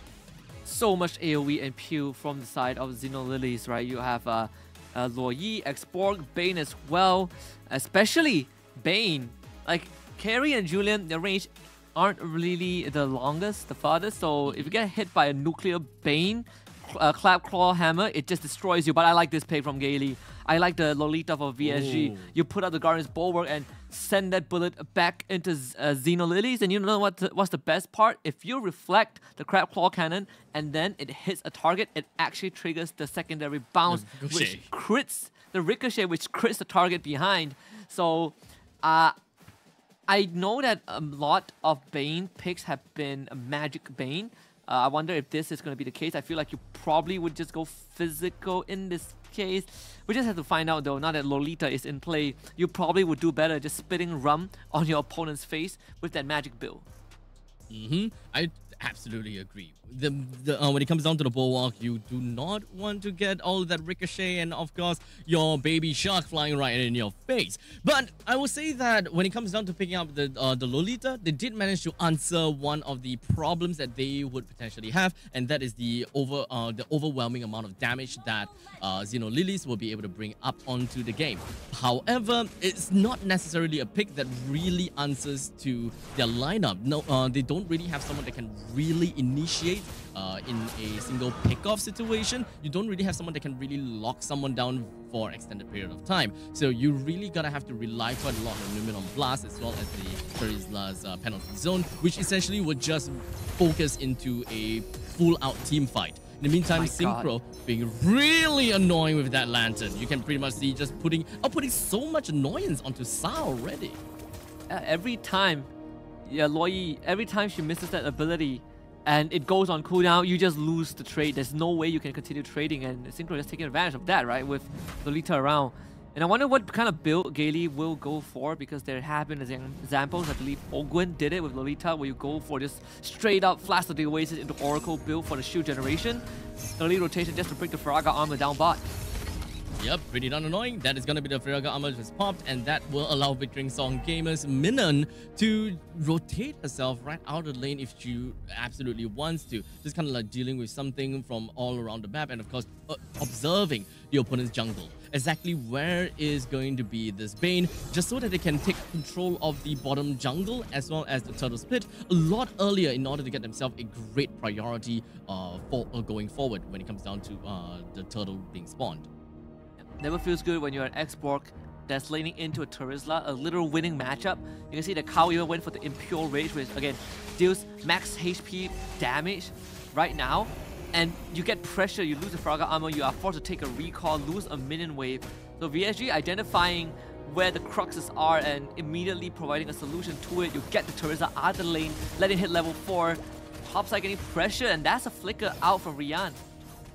Pretty early. Rian absolutely needs to stay alive in order to continue up with the amount of economy that she's going to bring onto the team. As long as she's safe and sound, that is all great. In fact, burning that flicker is actually amazing, considering the fact that Xenolilies actually put quite a lot of resources up into this gank onto this carry. 4-member rotation, while Victory Song Gamers took that opportunity to bring down the turtle down the bottom. The Bane also, you know, you can see one of the best tower pushes every time the Deadly Cache is online. Deadly Cache, you know, and chip away at the tower's health. Upside, the carry is in danger, but Rian should be fine as QA continues to counter jungle. You get the backup coming through, and that's first blood already with the diversion. That's the diversion that we want to see from the side of Sa, bringing down Rian. You can really tell that Xenolilies are really kind of afraid of Rian. They're putting so much emphasis onto this carry. And I mean, this This just makes life incredibly hard for VSG's top side. I mean, they have to bring the juice in here, but chip should go down. Yep, they Flicker to the wrong direction, you know. VSG gets something in return, I guess. Yep, I mean, burning up the flicker on that part, I think, well, small little issues. But now Kyoei comes into the fray, doesn't really have the enhanced scythe, but in fact goes for an enhanced chain instead. Gale has also unfortunately used the Numenon Blast already. Taro burns out onto the Blazing Duet in order to really clear out the waves as soon as possible, ensuring that not much of the turret plating goes over to the hand of this carry. They're gonna continue camping in this bush, and then Kyoei just farming up a storm, a full level ahead of Ramichi, despite the amount of pressure that Xeno needs put on the top side. But you can see that it has amounted to something, right? A 1k gold advantage. And wow, chip portal. Oh. Yep, just all the way up to the top side. Once again, really, it's all just a party over here. As we are just going to be going straight in for a 5v5 match. Victory Song Gamers is exerting a lot of dominance on the side of Xeno. Lily's bringing Xiaomi first person down. Oh. Gale flickers on backwards to ensure that she will be able to be safe and sound. No one from the side of Xeno Lily's managed to get a single kill, unfortunately. All 4 flickers blown by the side of Xeno Lilies. The moment the shortcut got used, you can see that Minun did not hesitate, instantly goes through the portal and even lands a penalty zone to allow VSG to find a kill onto Shiromi. At the end of the day, VSG, the fact that they came out on top of that and lost no one in the process allows them to reset, perhaps set up for the second turtle. Definitely a great goal advantage from the side of PSG. Getting themselves the 1 kill, and the fact that Kyoei was able to go for a counter jungling, just kind of working around with the vertical jungling onto the slowness of Bane. And of course, when it comes down to allocating resources up to the top lane for extended periods of time, it definitely did manage to bite onto Xeno Lilies. But for now, we don't have Minan just going to be jumping onto the back lines when it comes down to the penalty zone. And of course, being able to lock right down the side as well as Ramichi. The rest of the members from the side of Xeno Lilies understand that they gotta have to fight back as much as possible. As such, bringing Minan down while she was completely out of position, as well as Gale. With that, 2 frontliners unavailable, Victory Song Gamers still intended to fight it all the way through, pushing away the Xbox Claude as well as the Ramichi. The idea was good from VSG again, getting the win. Minun, the penalty zone hits the back line. Good counter engage from Kao with the last sanity, finding 2 kills. But VSG, they are very clear of what they want to achieve with that objective, getting the second turtle of the game, extending the goal lead, now 2.3k. The fact that Minun went for the War Axe means, you know, you get some extra damage and extra spell vamp in the process, and Rian even getting a kill for herself. And even chipping away at the mid lane tier 1 turret, bottom one will go down, and VSG is slowly ballooning that lead.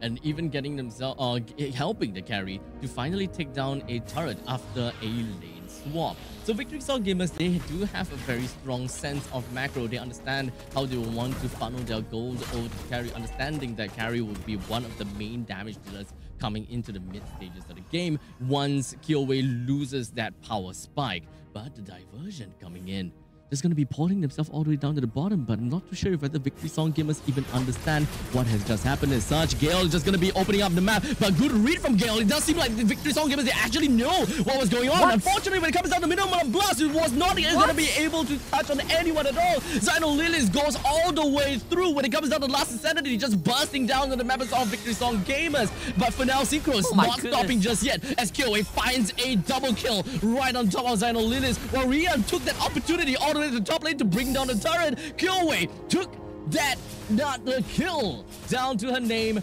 Total of 3. Victory Song Gamers with a total of 2 or 3,000 gold lead.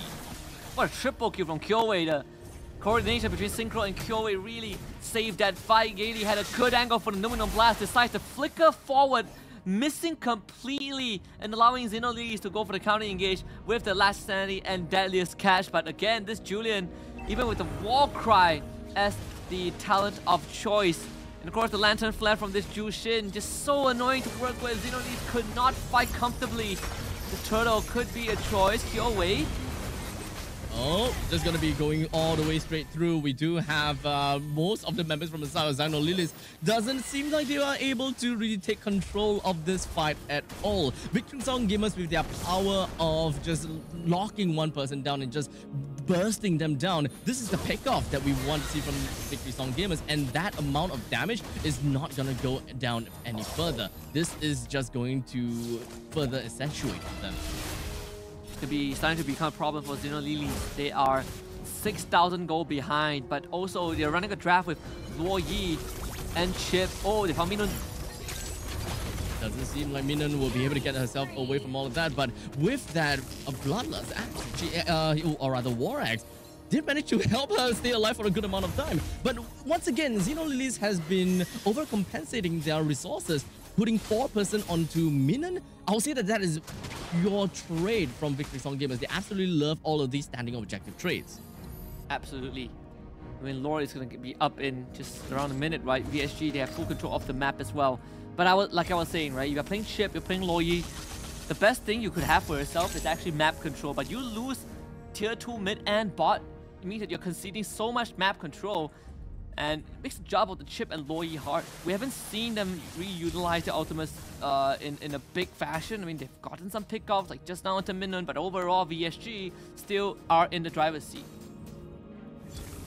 Slowly but surely, Victory Song Gamers will want to find themselves a small little pathway to wiggle themselves right in between our Xino Lilies lineup and to really bring them down as much as possible. Xino Lilies now can't really hold their ground very effectively against Victory Song Gamers, as they understood that they are a whole 6,000 gold behind of Victory Song Gamers. You gotta have to give them as much respect as possible. In the meantime, down in the bottom lane, we do have the deadly cash that's just gonna be popped almost immediately. Victory Song Gamers understood that, hey, now's the time for Lord, now's not time for fight. Now they can just send Rian to deal with it, right? It is a carry, so no true damage, enough said. Easily takes care of the objective. First Lord for VSG. You even see that Sa went for the kind of backline to try and find an angle, but there's just no way for Xino Lilies to really get much done. So VSG, 6k goal advantage in a very, very comfortable lead. I want to see how much damage they can do with this first Lord. Considering that all tier 2s are already down, this Lord should spawn on that mid side.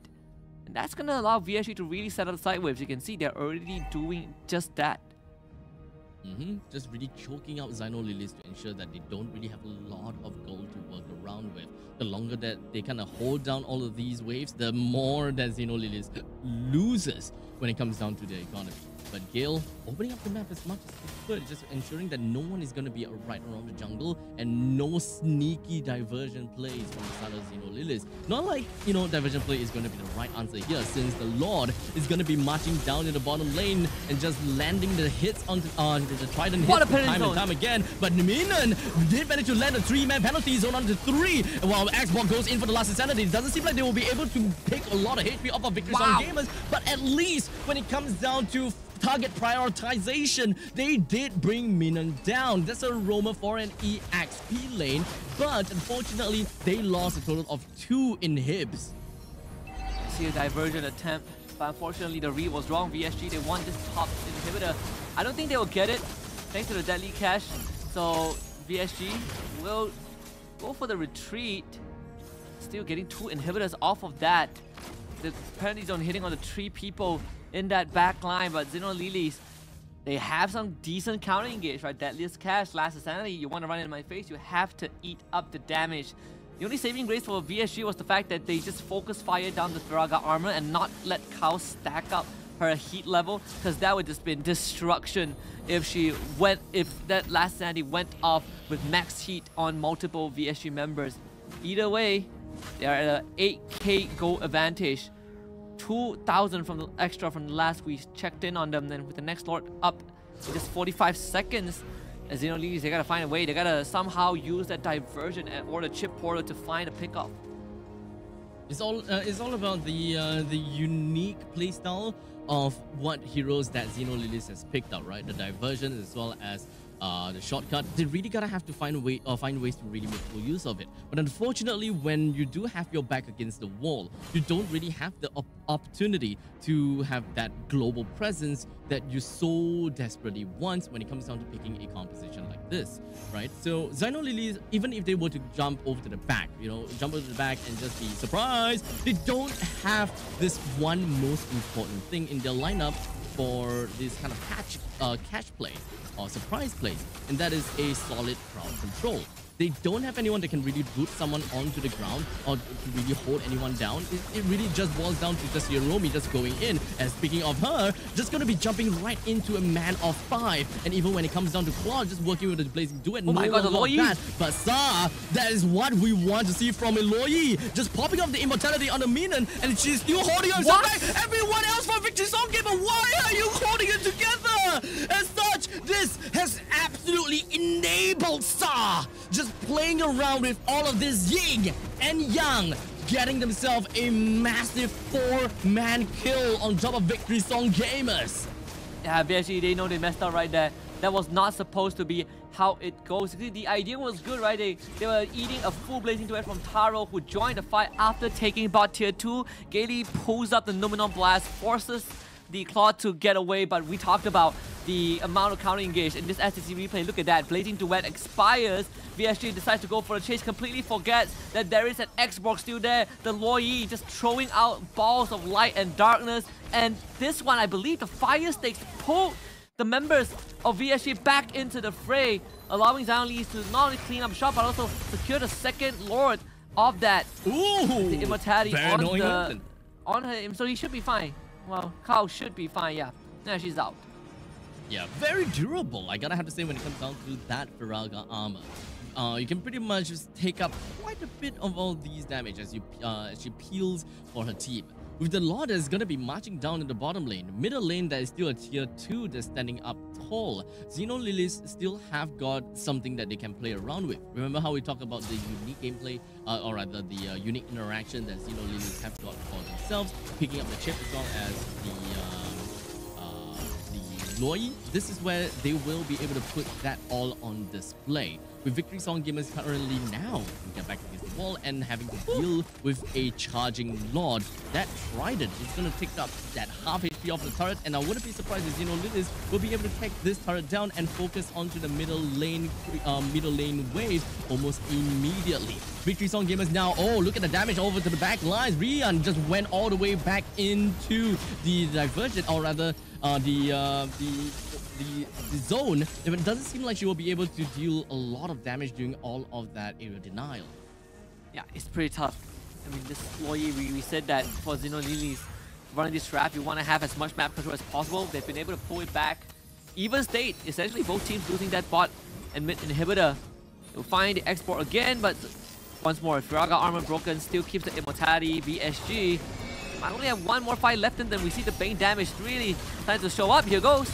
Oh, just gonna be picking off onto Ramichi as much as possible. But unfortunately, it took a little bit longer for them to bring that person one down. But at least Ramichi as well as Minion is just gonna go straight down. Xino Lilies finds himself onto Rian. Kyoei immediately with the enhanced sword gets herself away. But now Gil as well as Synchro just gonna be suctioned up into a vacuum. But not quite enough to really just kill Gil just yet. Wow. 1-for-1 trade of all things, right? Both, I mean, for the side of Xino Lilies, they did lose their jungler, but she will be back in time for the third Lord. And once again, Sa completely untouched the entire fight, just constantly throwing out her abilities, just bursting the members of VSG down, especially when you run a carry. The range quite short, relatively short compared to other heroes, so you're always going to be caught in the crossfire. Especially when you take splash damage and you have the yin-yang reaction on top of you, it is a death sentence. Export is camping in the bush as well. He knows that VSG are coming. I would say that Victory Song Gamers, they really gotta have to respect the rotation from the side of Sa. Whenever the rotation is popped down, they are pretty happy just standing on top of the rotation. But the rotation still deals quite a lot of damage, and probably one of the main ways that Xino Lilies will be able to root any of the members from the side of Victory Song Gamers, which is one of Xino Lilies' main weaknesses. They can't lock down Victory Song Gamers. While Victory Song Gamers can do quite a lot in order to do all of these lockdowns as well as these pickups. You're gonna have to be real careful about that. But speaking of which, Shiromi comes in from the back. Rian takes the Lord. Victory Song Gamers, they know that they have got themselves the neutral objective and they gotta have to get themselves backwards as much as possible in order to posture up for the next upcoming big fight. I have to sacrifice Minun. Unfortunately, they were basically locked away from... She was basically locked away from the rest of the team. And no one from VSG can afford to kind of take that fight, right? They knew it was over. We got the Lord. We just minimized our losses. Not let Xenolee kind of take control of this. But man, look at the damage from the Sa. Insane stuff. Almost one-shotting Kyoei in that process. But I'm surprised that even with that combo on the Synchro, it didn't really do quite much onto these Zhu Xin. Well, that is essentially the power of the wings. Blood wings generally give you a massive amount of shield, and let's not forget about the fact that you have a Lolita on your side too. So the mage as well as the marksman, essentially being very fragile units, become such soldiers coming into the battlefields. As such, this is probably one of the main reasons why Victory Song Gamers are very strong in their team fights, and perhaps sometimes even pretty daring in just threading right into the faces of Xenolilies. I think what's important is the Lolita's Numenon Blast. That is going to be very crucial, right? A few patches ago, there was an update that you can let go of Numenon Blast early and still get a stun. It's not the full duration stun, but you get a mini stun, right? And that could be the key, especially if you can time it on that Blazing Duet. But also the Guardian's Bulwark. How many abilities can you block? Can you block the Deadliest Catch? Can you block those incoming orbs of light and darkness from Sa? We've already gone past 3 lords, and remember, these two teams gave us the longest game in MWI, which literally happened a couple of hours ago, which ended in like, what, 30 minutes plus? 10 minutes away from reliving that record again, as Sa just got the Holy Crystal. This is quite literally the most deep grinding game, and really just, you gotta have to hold onto your seat, as every single one of these team fights may very potentially lead to the end of the game depending on how these ladies fare. They are all just gonna be posturing up for the next upcoming Lord, and both teams definitely want to have the most ideal Lord fight and the most ideal Lord push. We're pretty much looking at a mirror base with both the middle lane and the bottom lane inhibitor turrets that's already been destroyed. You can't get any much more of a stalemate than this. And right now it comes down to who gets the better counter engage, because both teams have that ability. We've seen VSG trying to start fights, and Xenolilies, they just started throwing out, orbs from Sa. You have this export that can just last his sanity to the back line and threaten to separate Rian and Synchro from the rest of the teams. Lord number 4, VSG, they will be first on the scene, but in the 21-minute mark, right? The Lord is not easy to take down, and this is going to really start to show us, really start to put these players to the test in going for Lord dances in the late game. With the front to back from Victory Song Gamers, they really want to shred down the front lines as soon as possible in order to really eventually rejoin the back line. But that is not exactly how Xenolilies want to play. But for now, we do have the shortcut that's going to be popped all the way in the top lane. But Minun just going to be landing the Luminous Blast. Wait, it didn't really quite seem to manage to do anything to the members of Xenolilies, as it just hit right by the edge. It wasn't really be able to clip onto anyone. In the meantime, Taro with the Winter Cloud, unfortunately, still goes down to the hands of Synchro. That is a shutdown that we want to see, with 2 members down for the side of Xenolilies. But Amiji is not gonna let this team fight goes on for any much longer. It's gonna be a 1-for-1, 1 versus 1 between the carry as well as the Bane. But it does seem like the Bane is definitely gonna have a lot more problems dealing with that, as the immortality is gonna be popped. A fight that's happening onto both ends of the earth, as Gale finally got herself back on Numenon Blast, lands it right back on the cow. The best thing that you can do is to ensure that cow don't go back home or kill cow, just so that Victory Song Gamers will be able to end this game with a single ballista. Talk about the perfect team fight and how you can let go of the Numenon Blast without having to fully charge it. We saw that in action. Very separated fight. First of all, the initiative was by Xenolilies, right? They decide we're going to take the diversion into the top bush of that orange buff in that red jungle. And then we call it a shortcut. We bring the entire village to try and kill your carry. Could not get the carry. Eats apparently zone in the face, followed by Numenor Blast. And then the enemy mage shows up and just zaps your Claude to death. Zaps into a Blazing Duet, BMI, and a Winter Crown. And then this Jushin is a complete menace on the battlefield, but that was what won the VSG the tiebreaker. Congratulations to both teams though, it was heck of a fight, but VSG are going to advance into the playoffs as the first seed of Group C, whereas for Xenolilies, it will be the second seed of the group.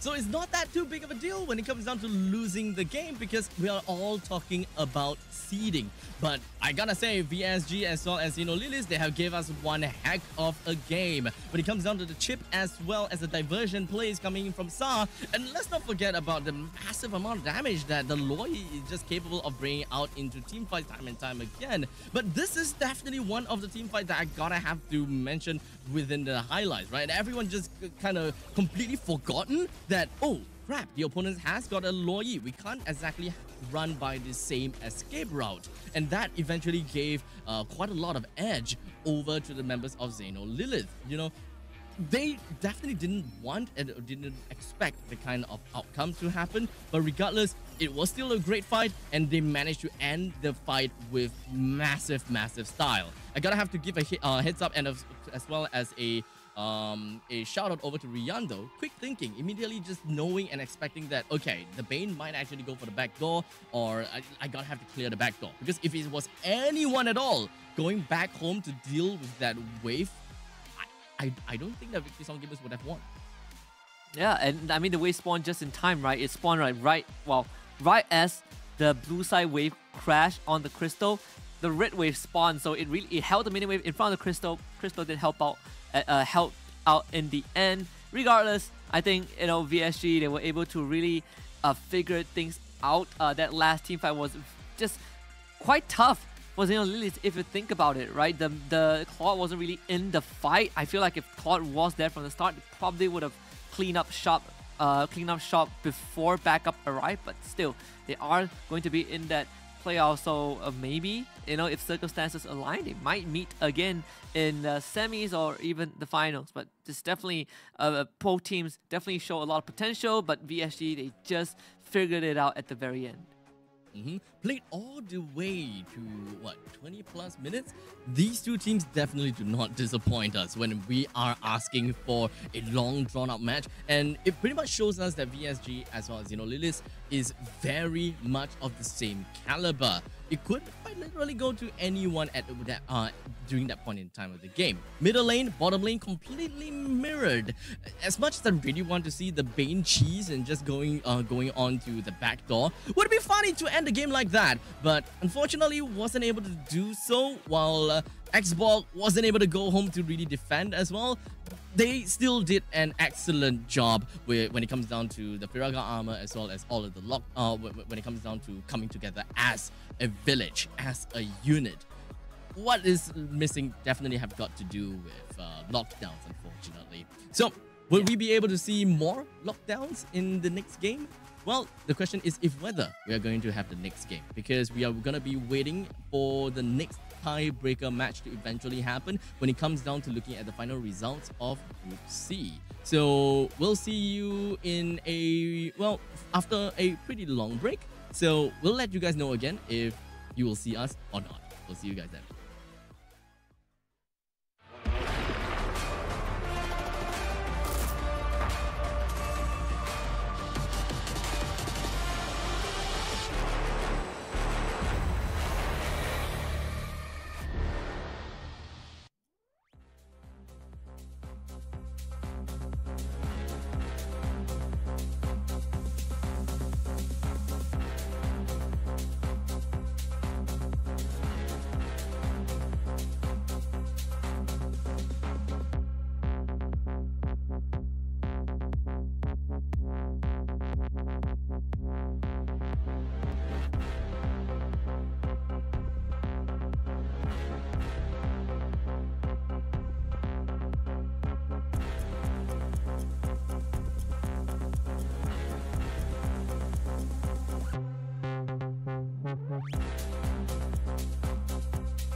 to my face. Tell me now why you want to wait. Running out of words you wanna say. I've been looking for you, looking for you, looking for you.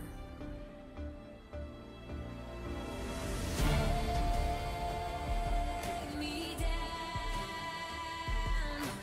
leave me lost and found. Take me down, loudly without a sound, and I will rise, and I will fly.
don't know how it's come to this. I don't know how I could resist. I took a vow to never sin,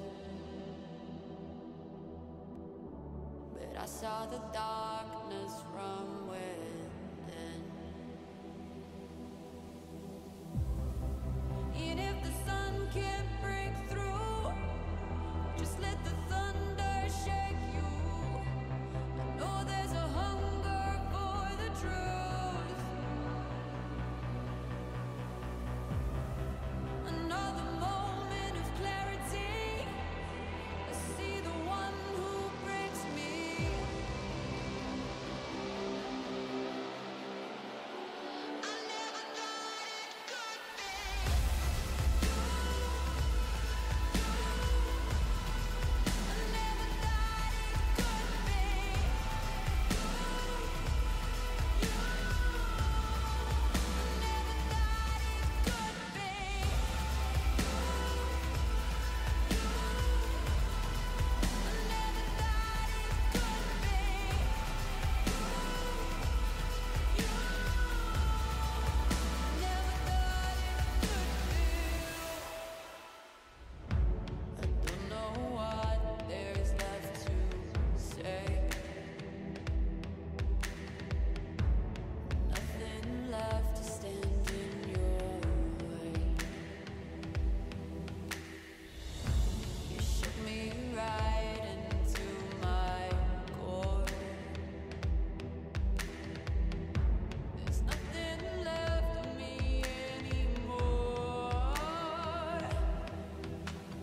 There's a wall before your eyes. Tell me, can you see right through?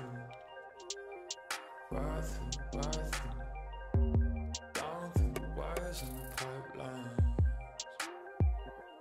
We go disconnecting from the city and the skyline. This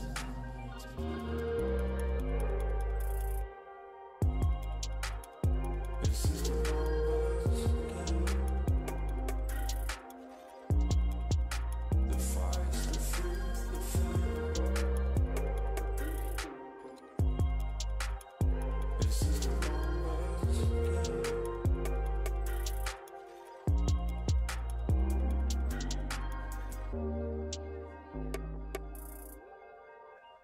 Counting up coins for a soda can. And there's nothing going on, no game plan, no plans. So I'm jumping out the fire, back into the frying pan. I'm trying to disconnect from the stats and the spray tan. Just a pieces of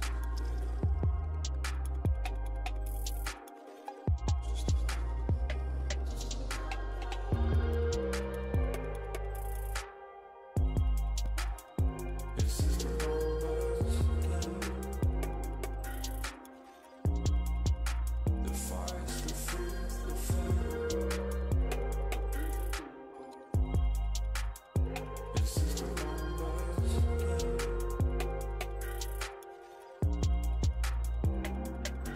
It's just another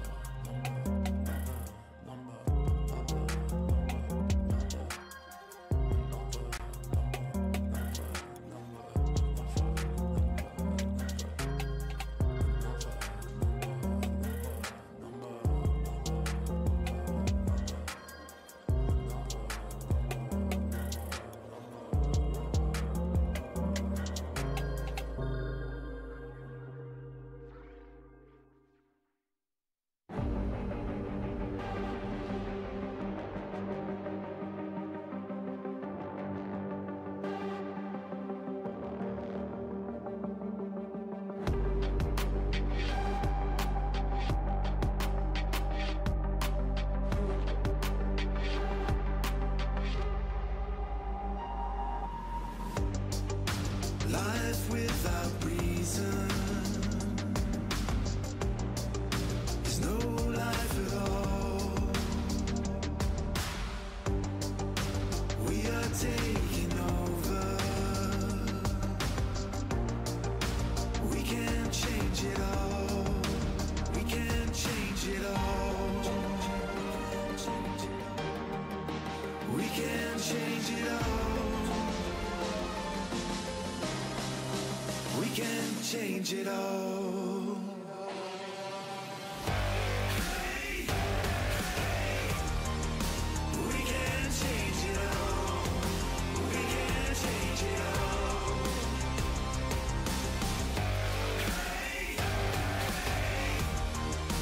We can change it all. We can change it all.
tomorrow when we're alright. That's when we forget just who we are. Make us come together and it's alright. That's when you remember who you are.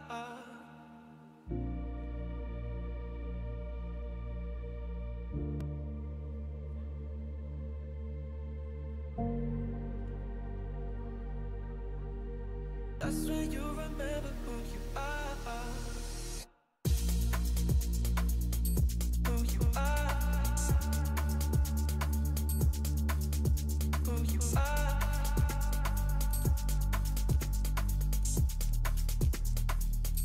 Who you are.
Overthink tomorrow when we're alright. That's when we forget just who we are. Make us come together and it's alright. That's when you remember who you are. That's when you remember who you are. Who you are. Who you are. That's when you remember who you are. Who you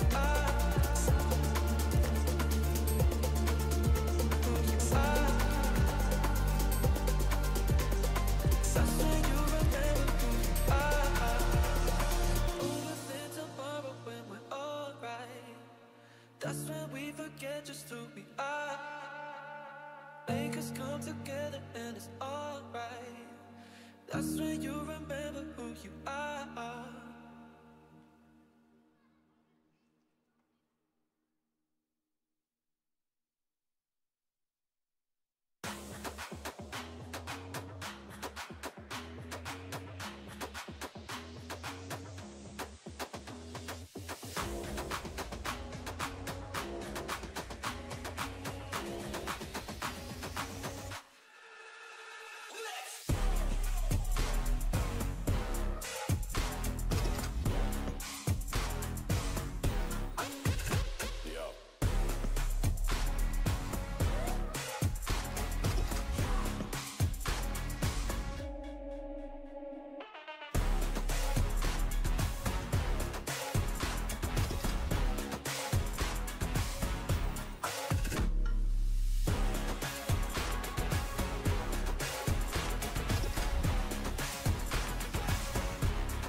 2, 1, go.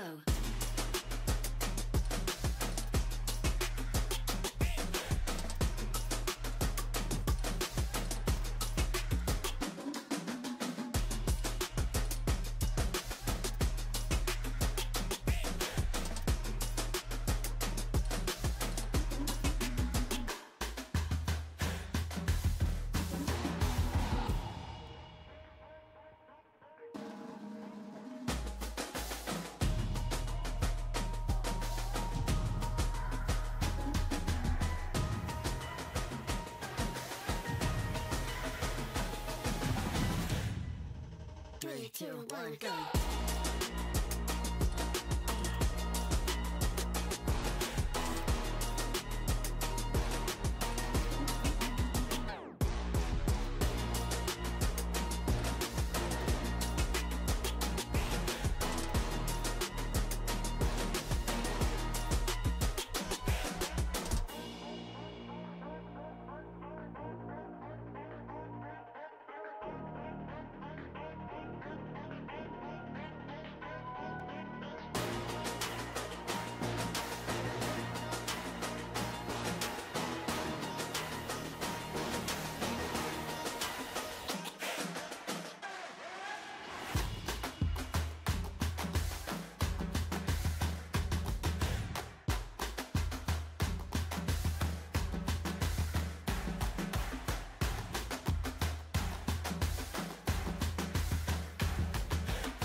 Three, two, one, go.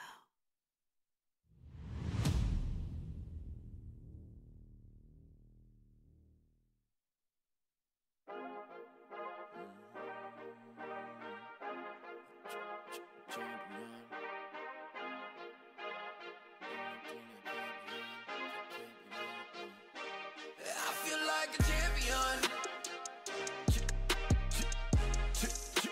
A champion. Ain't nothing that can't be done. Oh yeah. I put it all on the line. Definition of divine. Yeah, I feel like a champion. Ain't nothing that can't be done. They told me I wouldn't be nothing. Came on now, second to none. I need me a trophy, I need me a ring. I'm not with the bull, but keep it a beam. You know what it is, you know what I mean. Shit, all I do is win, win, win, win. Haters wanna hate, they ain't make top 10. Double, triple team, what they need to defend. I juke left and I'm gone with the win. Gone with it. I feel like a champion. A champion. Ain't nothing that can't be done. Oh yeah. I put it all on the line. Definition of divine. I feel like a champion. A champion. Ain't nothing that can't be done. Oh yeah. I put it all on the line. Definition of divine. Feel like a champ, MVP status. Yeah, the win been guaranteed. So let's see about it. If you gon' speak about it, then be about it.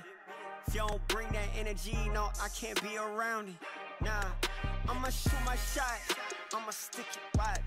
At the tippy top, I cannot take no loss. 2 seconds on the clock, they gotta give me the rock. I got a game on what? Yeah, I got a game on lock. I feel like a champion. A champion. Ain't nothing that can't be done. Oh yeah. I put it all on the line. Definition of divine. I feel like a champion. A champion. Ain't nothing that can't be done. Oh yeah. I put it all on the line. Definition of divine.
my world if you wanna see some action. Enter my zone, shut down the competition. Stand out from the crowd, yeah, I'm the main attraction. Come into my world if you're ready for some action. Are you ready?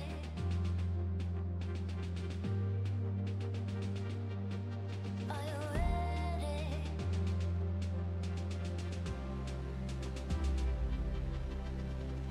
I came here to win.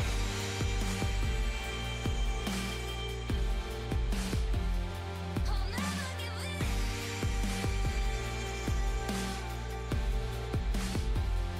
Make my one woman of me. I'll make one woman of me. I'll make one woman of me. I'll make one woman of me. One woman of me.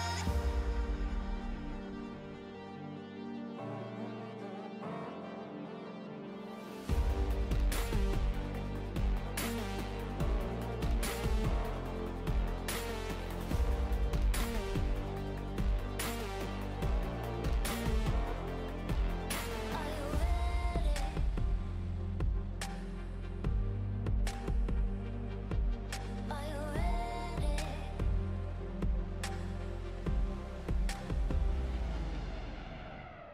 I came here to win.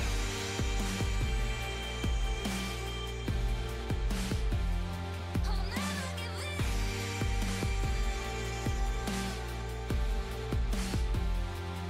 Make my one woman of me. I'll make one woman of me. I'll make one woman of me. I'll make one woman of me. One woman of me.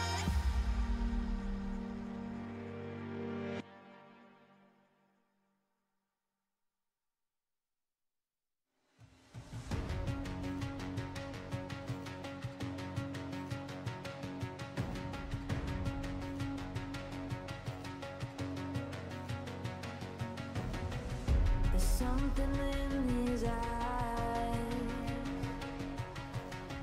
There's a storm within, but it's written in the skies. Let it break me till it's over. Won't let it shake me, no.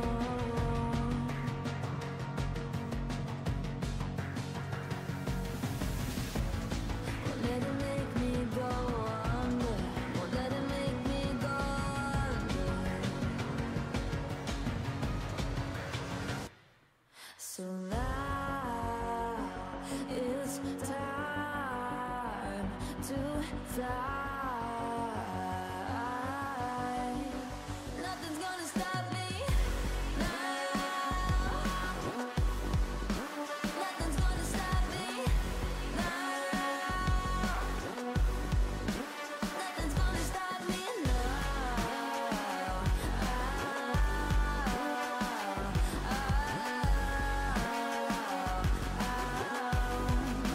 Nothing's gonna stop me. No one will ever get left behind. A million more before I've tried. Won't let it break me till it's over. Won't let it shake me, no.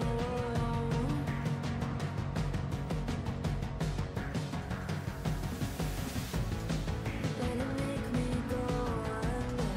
Let it make me go under. So now it's time to fly.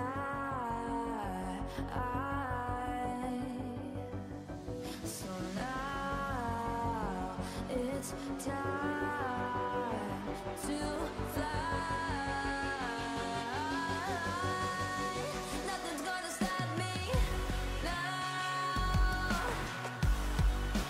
Nothing's gonna stop me now. Nothing's gonna stop me now. Nothing's gonna stop me now. Nothing's gonna stop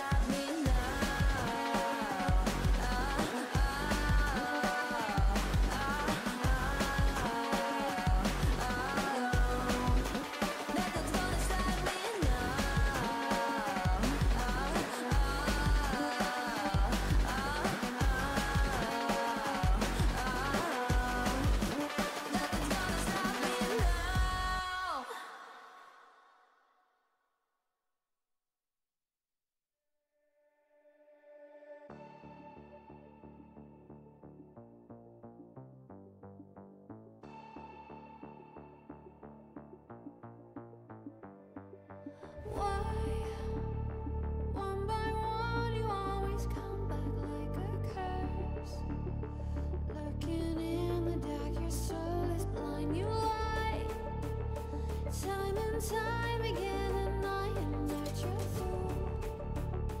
Not this time, 'cause I'm the wiser of us two. I'm the one of like the antithesis of you.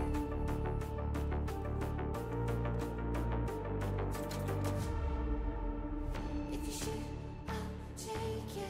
If you run, I'll chase you.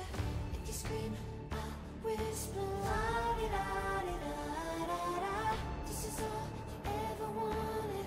Take it all, you deserve it.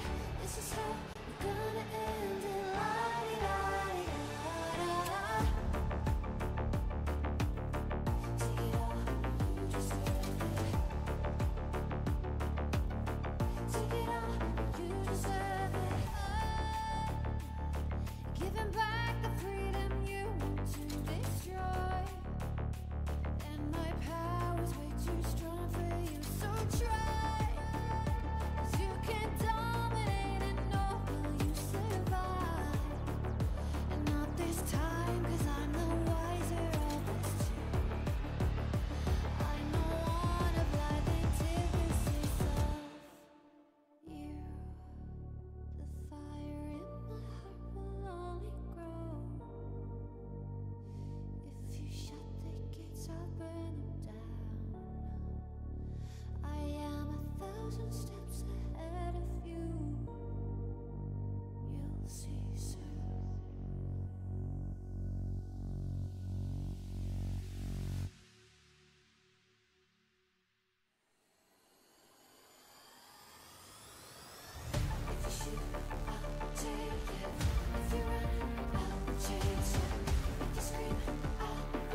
just anyone.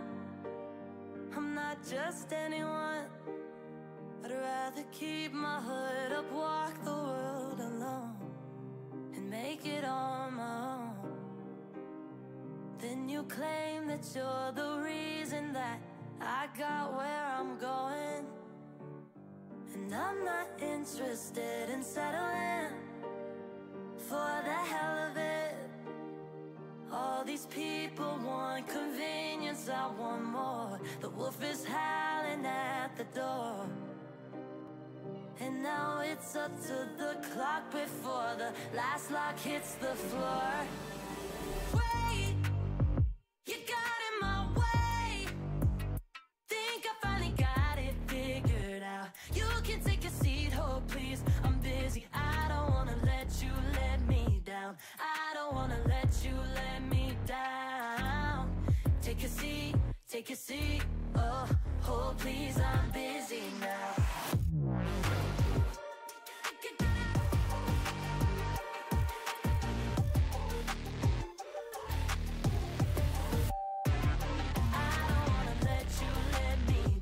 I don't wanna let you let me down.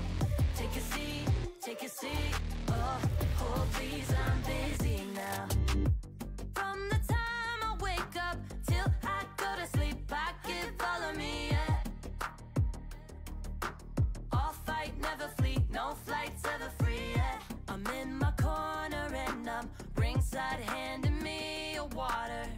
My hands are on my shoulders, got the belt, crown myself the winner.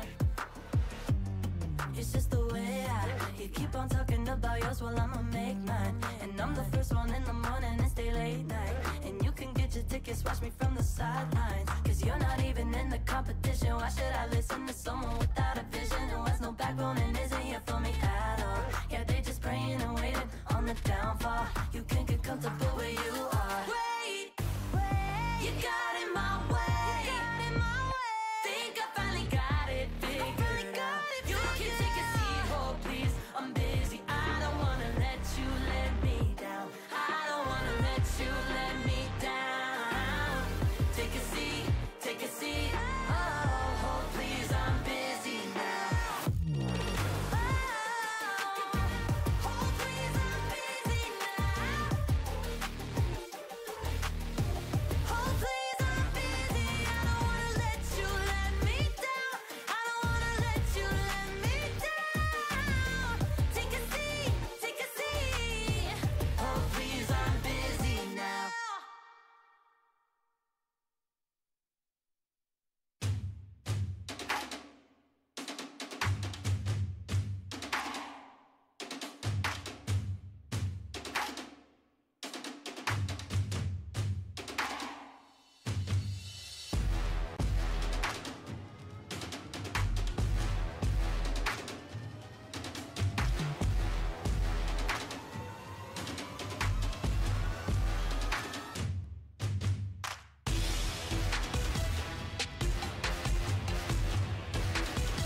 2, 1, go.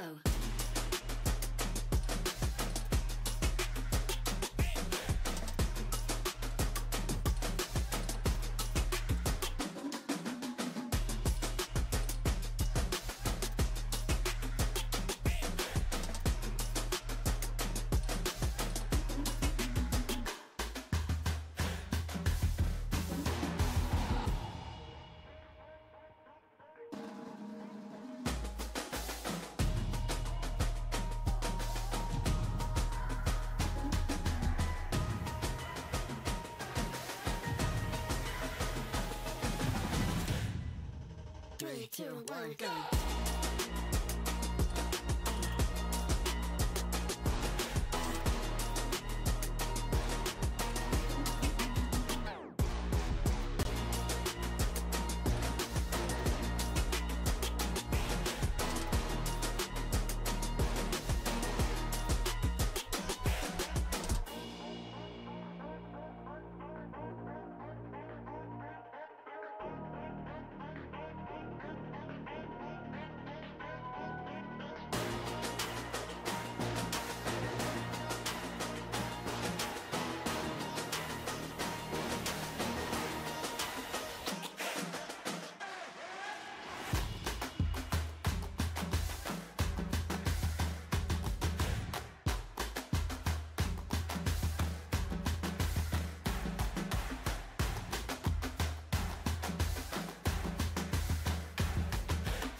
Three, two, one, go.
champion. Ain't nothing that can't be done.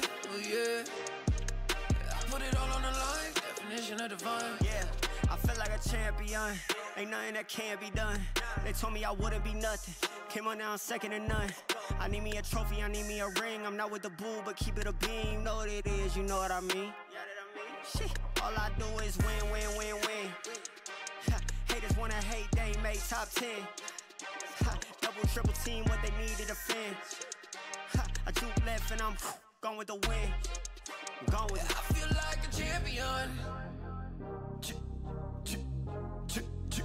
A champion. Ain't nothing that can't be done. Oh yeah. I put it all on the line. Definition of divine. I feel like a champion. A champion. Ain't nothing that can't be done. Oh yeah. I put it all on the line. Definition of divine. Feel like a champ, MVP status. Yeah, the win been guaranteed. So let's see about it. If you gon' speak about it, then be about it. If you don't bring that energy, no, I can't be around it. Nah, I'ma shoot my shot. I'ma stick it, watch. At the tippy top, I cannot take no loss. 2 seconds on the clock, they gotta give me the rock. I got a game on what? Yeah, I got a game on lock. I feel like a champion. A champion. Ain't nothing that can't be done. Oh yeah.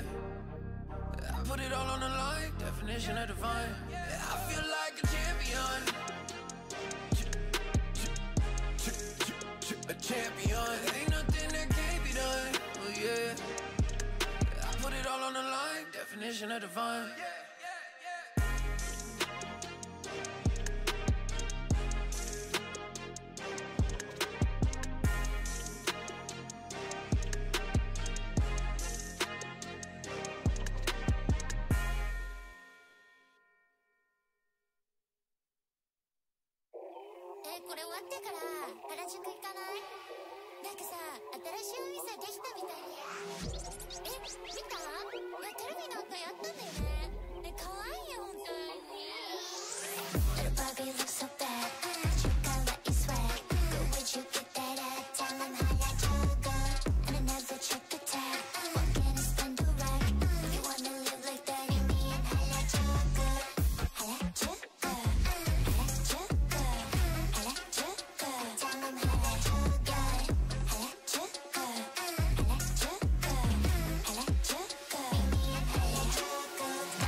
my world if you wanna see some action. Enter my zone, shut down the competition. Stand out from the crowd, yeah, I'm the main attraction. Come into my world if you're ready for some action. Are you ready?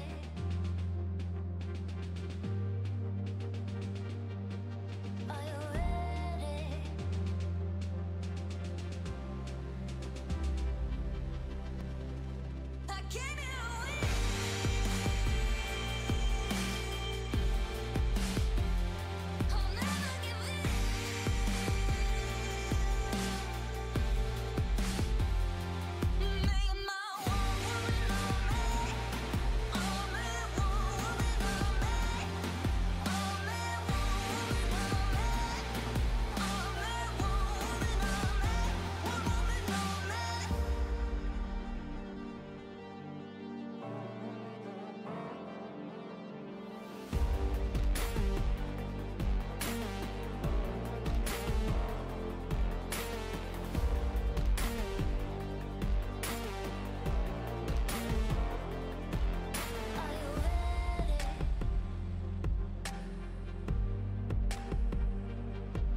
something in his eyes. There's a storm within, but it's written in the sky. Let it break me till it's over. Don't let it shake me, no.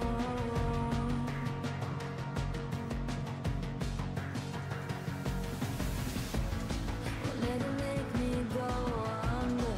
Won't let it make me go under. So now it's time to fly. Nothing's gonna stop me now. Nothing's gonna stop me now. Nothing's gonna stop me now.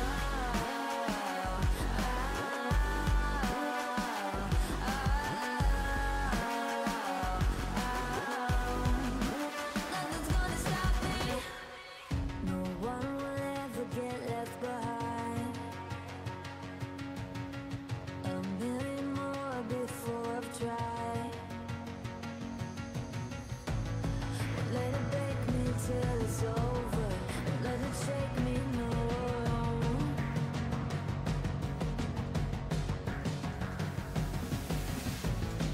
Let it make me go under. Let it make me go under. So now it's time to fly.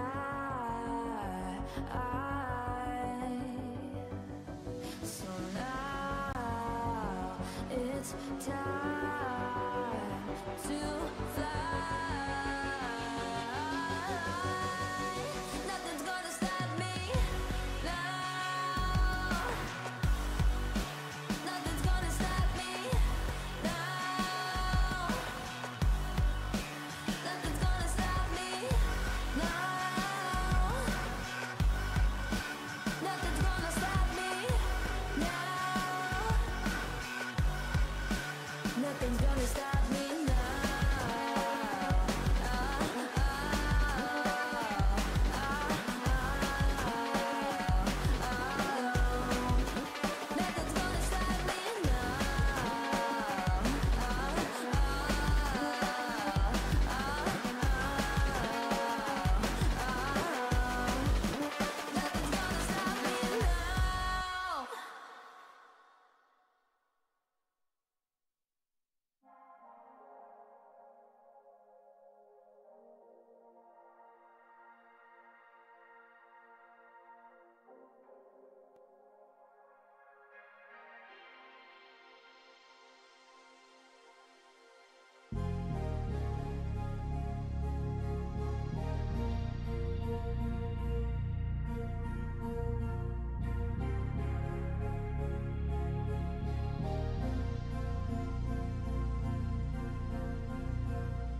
Chase you.